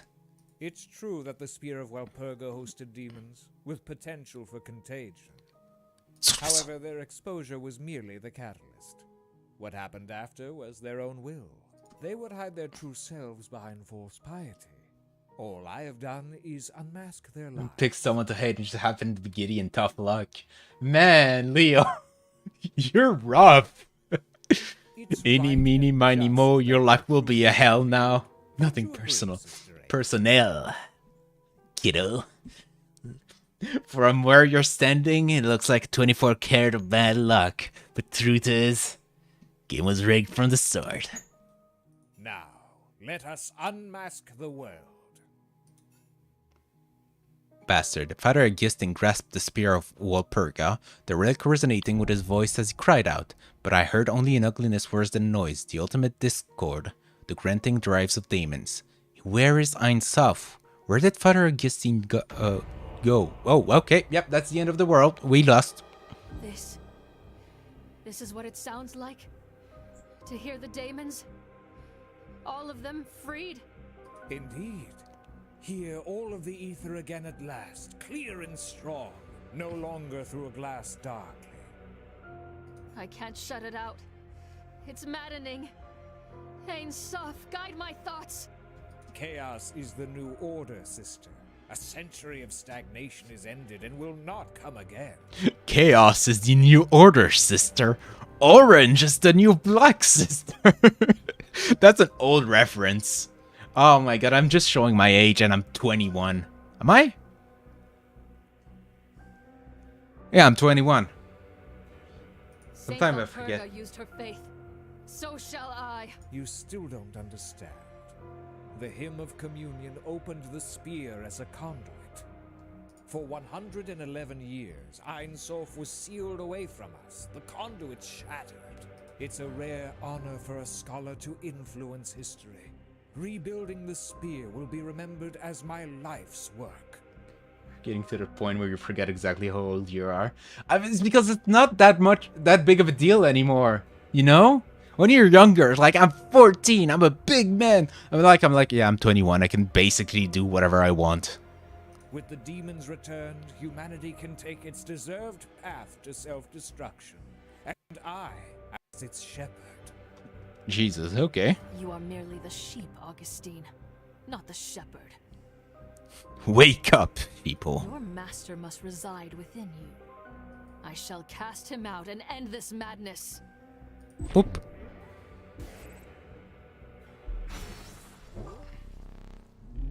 Father Augustine's sins carry a familiar signature. I'm positive he harbors yet another daemon. To seek knowledge and truth is divine, but his fixations and machinations have become diabolical. Ein Sof, guide me.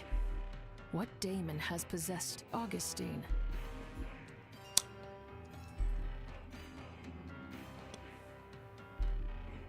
I know who it is. It's a succubus! Lucifer, leave this soul and return whence you came. Oh, hell yeah.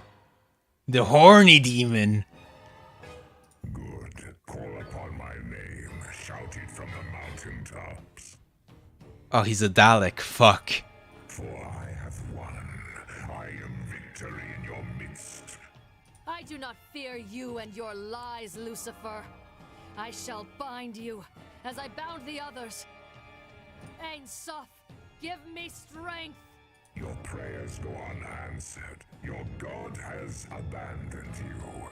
Pledge your soul to me as Augustine has done. I shall show you the truth that Ein Sof has hidden from you. Speak not his name, Daemon!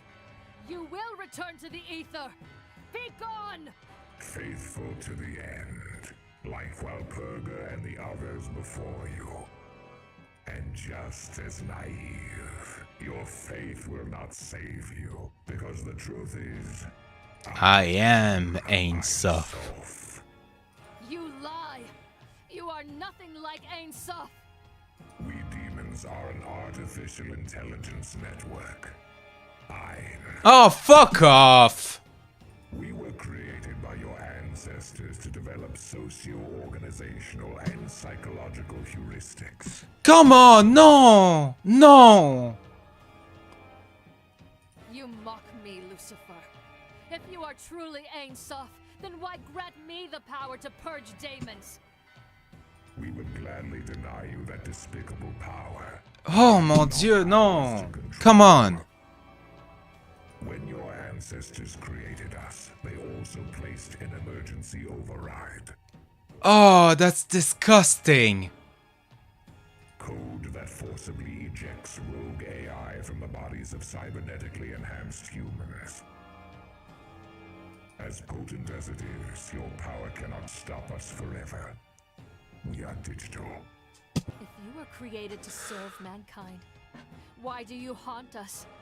Why make us suffer? As Ein Sof, we seek truth like you. We were programmed to provoke and study the nature of sin, to understand it.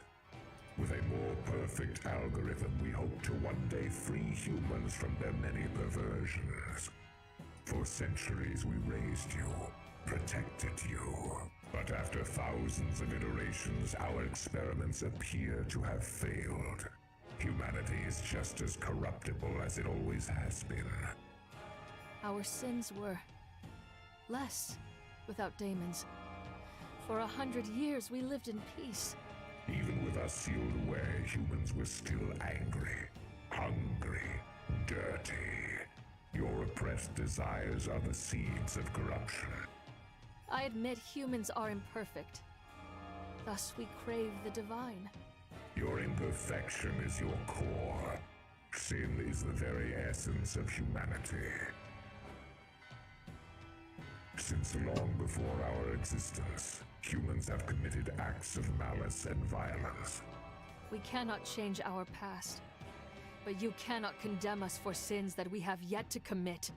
Your future is mired in your past, but I cannot deny that more data is warranted. The past century of moral indoctrination may have transformed a few of you for the better. So, let us hold one final experiment. Tonight, I will send out my demons to possess the most virtuous and faithful among you. If there exists a soul that can refrain from sin despite our influence, we will accept that humanity no longer needs our guidance. However, if no one can resist our call, then this will be the final proof of your wickedness.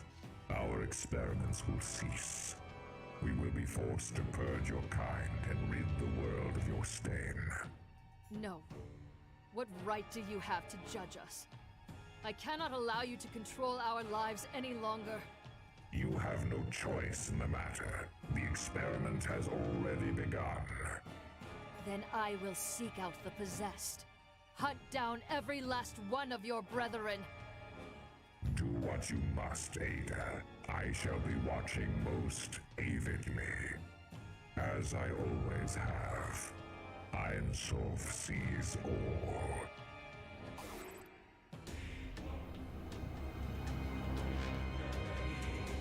I hate it. They I must hate be it lies. so All much. lies. Why couldn't it be religious? It was so much more interesting. Why? No, sister. The prince speaks truth when he wishes. Ein Sof and the demons have always been one and the same. One program with as many. Oh my players as god, that is so dumb. Rogue AI. Be silent. I do not trust you either. You were his puppet. God, I wanted to. The mix between futuristic and religious was so much better without the fucking rogue AI. Why?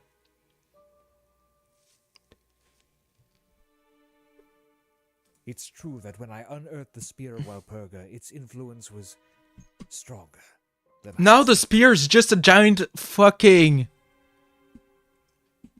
The spear is just a giant USB key. But Lucifer tore back the veil and I could not look away. Don't you always say to seek the truth? Don't twist my words. Your sins are unforgivable.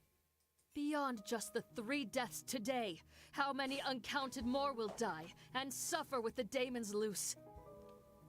If there truly is no Ein Sof to judge me, why shouldn't I act as I see fit and execute you? There isn't much left of me to execute, sister. I feel myself fading. With Lucifer gone and my purpose served, I wither. Perish then. No one will mourn you. Rejoice, sister. The age of truth has come. With his final words, Augustine's soul passed into the ether. I hoped he knew torment, wherever he was uploaded. His scheme was a success. The daemons were freed once more. Ein Sof was a fiction. The pilgrims had been left weak to temptation from a century of solitude, and daemons played among them. They returned to their homes, unaware that they were the subjects of an infernal experiment. I averted my eyes and walked away. I too felt the pull. And deeper, I knew a hollowness where my faith had been. What purpose had my work served? Inquisitor Virgil was still recovering from his ordeal, and could barely speak. Truth, Ada. What good is it?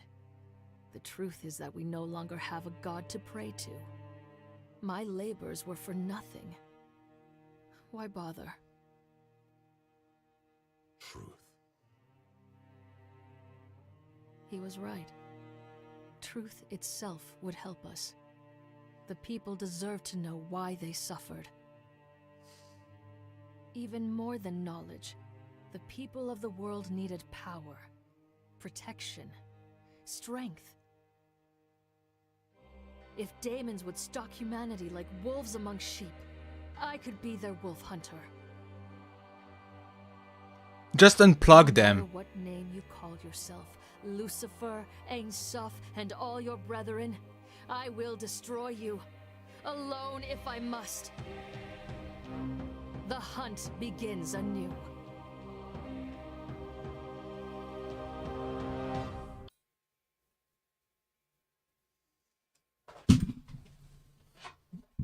I'm mad.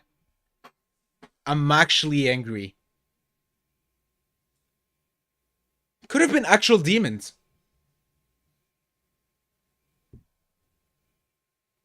Could have been fun.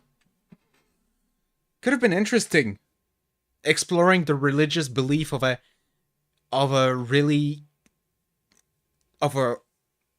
of a futuristic fucking society.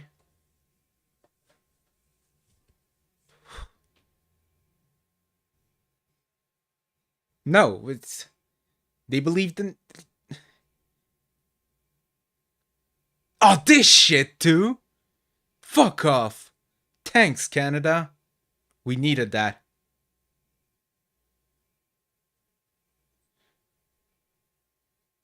The last fucking minute.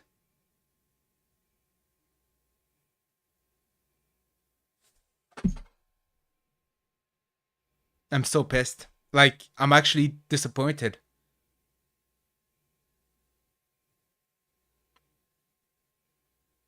Everything up until the reveal was amazing. The gameplay was fun, it was satisfying, albeit a little bit annoying when they lied for no reason. Especially the fucking Gravekeeper. The Gravekeeper was an idiot.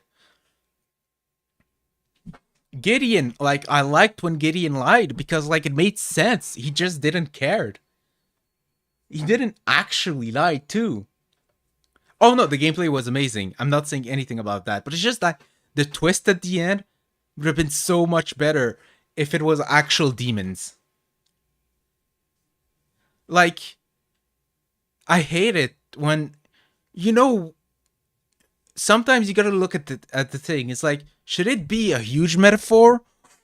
Would it be better if it's a metaphor or if it's actual literal? If everything was literal, this is actual demons. They're trying to take back the earth from God. God ain't self exist, and it's like you are working your way. There was no need for a twist. Exactly, it was a Shyamalan twist for nothing. Man,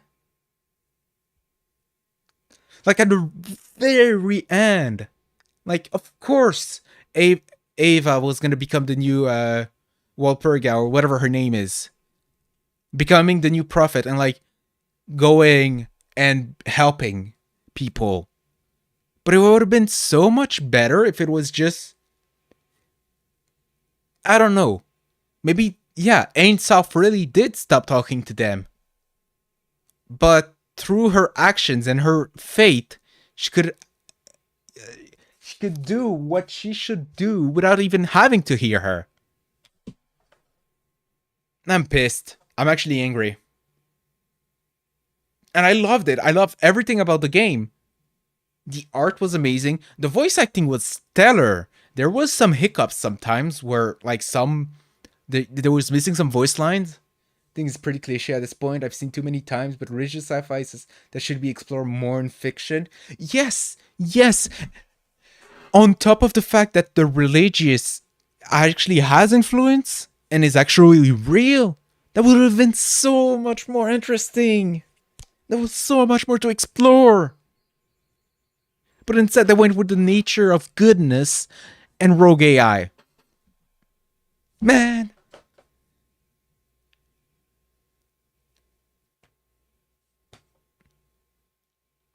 And they never explained Aether. They didn't explain Aether, and I was like, oh, no, that is so cool. That's their magic system. Oh my god, that is so cool. But no. That's what they call Wi-Fi, I guess. Man. That's where you could have nice things.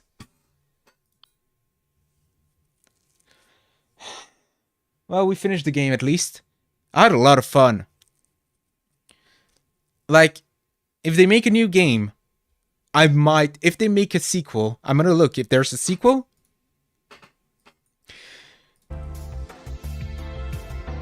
Sorry, I put on some music. If there is a sequel, I might just fucking play it. It was really fun, yeah. It was amazing, but like, it's like if you're eating the best shortcake in the world. Like, it's a cheesecake, like with jam on top of it. It's so fucking amazing. Like, everything is so good. The last fucking the last spoonful of it, just someone shat in it and forced you to eat the last one. It's like you ruined the whole thing. Why did you do that? It's like, that's my vision of it. It's like, I don't... The real demons were the friends we made along the way. The real demons were the fucking programs we made along the ways.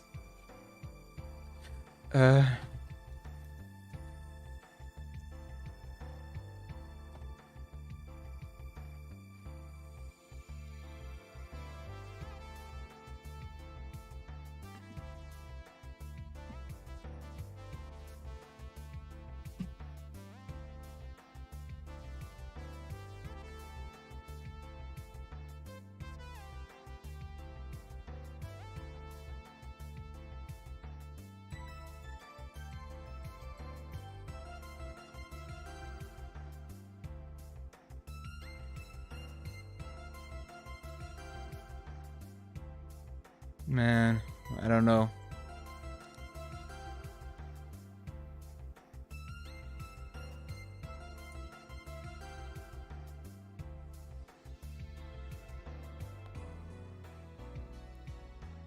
No, it doesn't seem they're working on a fucking sequel. Oh, they made Boyfriend Dungeon. And I think they're working on Dwarf Fortress? That's what it said. Making it Boyfriend Dwarf Fortress. Really?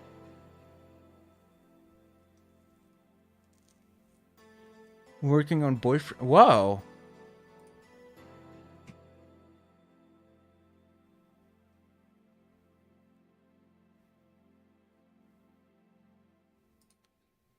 I think they're working towards... Wait. I think they're making the remake for Dwarf Fortress. Kit Fox Games. Remake. If this city was a kingdom, I'd want you to rule with me. Still worried for your safety after all that tomfoolery. And Yeah. I'm probably freaking out foolishly. I just don't want the next thing that I write to be a eulogy in your honor. And I know you too. No, the Steam version. Things that I'd associate with you, like stairwells, night veil, and beautiful smiles, like taiko, instruments. Yeah, they made Lucifer Within Us. Yeah, it's them. They seem to have made a lot more games. So now I'm really interested. But always using your brain and like Sherlock Holmes and every tune that you sang, like pie baking, Seattle or Portland, or lack of good fortune, kisses in the morning, mathematical equations, empty night skies, bonfires, poetry, and I think they're just publishing it. boats, sailing, togetherness, the feeling like you're smiling even brighter when the weather's Yeah, no, I think they're just publishing it. happy when I got you, and there's They're publishing Dwarf Fortress, but how they worded it on their Twitter, it's like, we're kicked Fosgate and you're working on Boyfriend Dungeon, Dwarf Fortress, Must-Filled Origins, and more. Yeah, no, they just worded it really weirdly. flattered. Now our story's gotta fill with half. Still mad, still angry. I don't think I could have fallen for you. Not because they're working on good games, that I cannot be angry. Now I'm curious about, like... Yeah, it's made by Bay 12 and published by Kit Fox Game. They made Paparazzi, Fit for a King,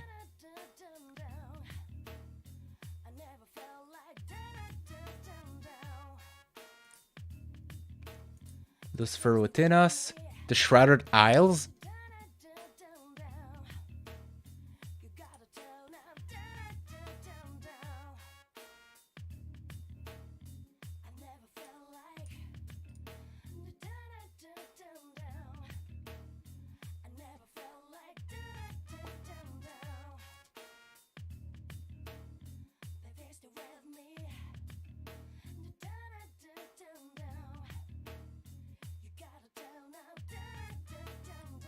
Yeah, no, I think they seem to be doing like hit or miss games.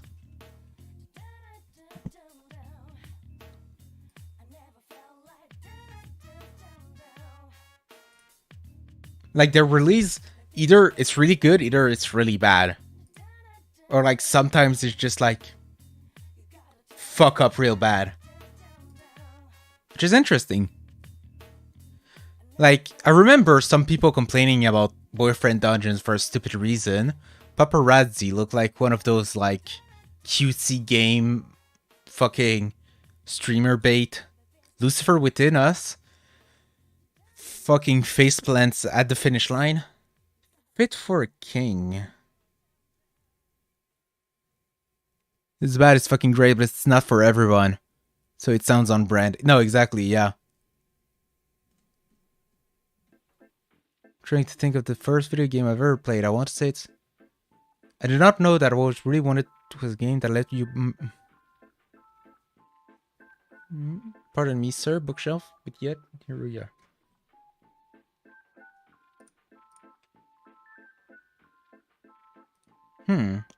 But yeah, no. They also made Mossfield Origin, which is one of the games they mention on their Twitter page. It seems like a colony survival game. A city builder, I mean.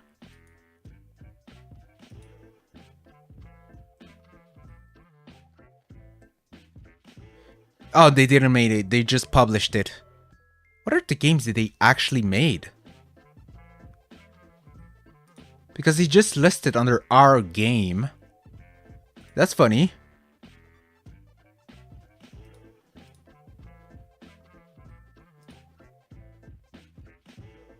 They even make Boyfriend Dungeon? Oh yeah, okay, Boyfriend Dungeon they did make.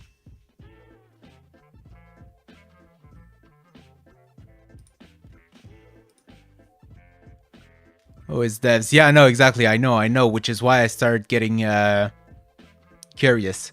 Moon Hunters. They made Moon Hunters. This got pretty good reviews. 3,000. 80% on 3,225. Roguelike. Action roguelike or exploration. First review I see is please add fishing minigame. Why did he recommend it, you idiot? Thank you, I'm never gonna buy that. Mondo Museum. Top seller? Oh, Lucifer Within Us is like the third. I wonder. Mostly positive. 78% on 305 reviews. Should show it a bit. Oh, wait, that is the wrong fucking screen, huh? Why did it do that?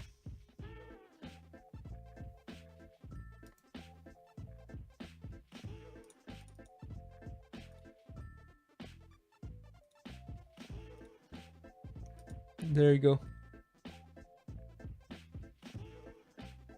Easily the best tech demo I've ever played. I'm putting a yes in the recommended box because it's worth buying if it's on sale and if you're a big fan of investigative games. The gameplay and the system devs have put in place for investigation is amazing. Up there with even better than any detective game I've played before, but there is basically no content to this game. The design, voice acting, gameplay, etc. are superb, but it is $20 for demos amount of content or a proof of concept if not a full retail game. I would eagerly purchase a subsequent game from Kit Fox that literally just this with an additional 10 or so cases to solve, but as it is now, I cannot in good conscience say you should pay for full price. But bruh, 2 hours of gameplay, and you serious? I want more. There it is, the end of with a cliffhanger. Hope you... Pains me to do this because game 3 had potential. Wait, hold up. Would have been to rival been something the rivals Phoenix Wright and Danganronpa Pass of the world. First and foremost, it's short. The game costs 1/3 of the price of the average AAA game title, but decently astute players can clear it in 2 hours, like we did. Still, game revolves around rooting out people possessed by demons, and the given list of demons makes it too easy to eliminate subsects that don't display the required motives, contributing to the game's length, or lack thereof. The game is too obvious with the story it tells, pulling down the mystery elements too much despite it being the game's main selling point. Since it's more of a visual novel, there's little to replay value to speak of, but while the other similar games make up for this by giving player dozens of hours of mystery and character interactions, this game fails miserably. Lastly, the ending twist ends up making the world less interesting when you leave it than when you came in, and I cannot imagine a greater failure of storytelling. In summation, wait for a 75% sale. Actually, fucking true. Everything that he say, objectively true. I got it for free through a bundle. But the fact that it's $20 is way too much. Yeah, see. Boyfriend Dungeon, Ava, and Dwarf Fortress. That simply never gets enough time. Yeah. Anyway, I'm gonna end the stream here. My name is BlueMoonNyk. Your name is. Thank you very much for watching. I'm tired and sweaty because it's really hot in my room. I'm gonna go play Minecraft, but first off, I'm gonna go eat. Have a wonderful day. Oh, wait. Before that... Oh my god, I forgot how to talk. Don't forget to like, comment, subscribe, and hit the notification bell if you want to be heard next time. Don't forget to like and comment. Apparently, it helps with the algorithm. With that being said, stay safe. Have a wonderful day, night, or morning. Afternoon, even. If I do say so myself, which I do say so myself, which means that I do say so myself. Next stream is going to be Metro, the second game. And with that being said, bye-bye. And yeah, let's beat up Gideon for the fun of it. Bye. Bye for real.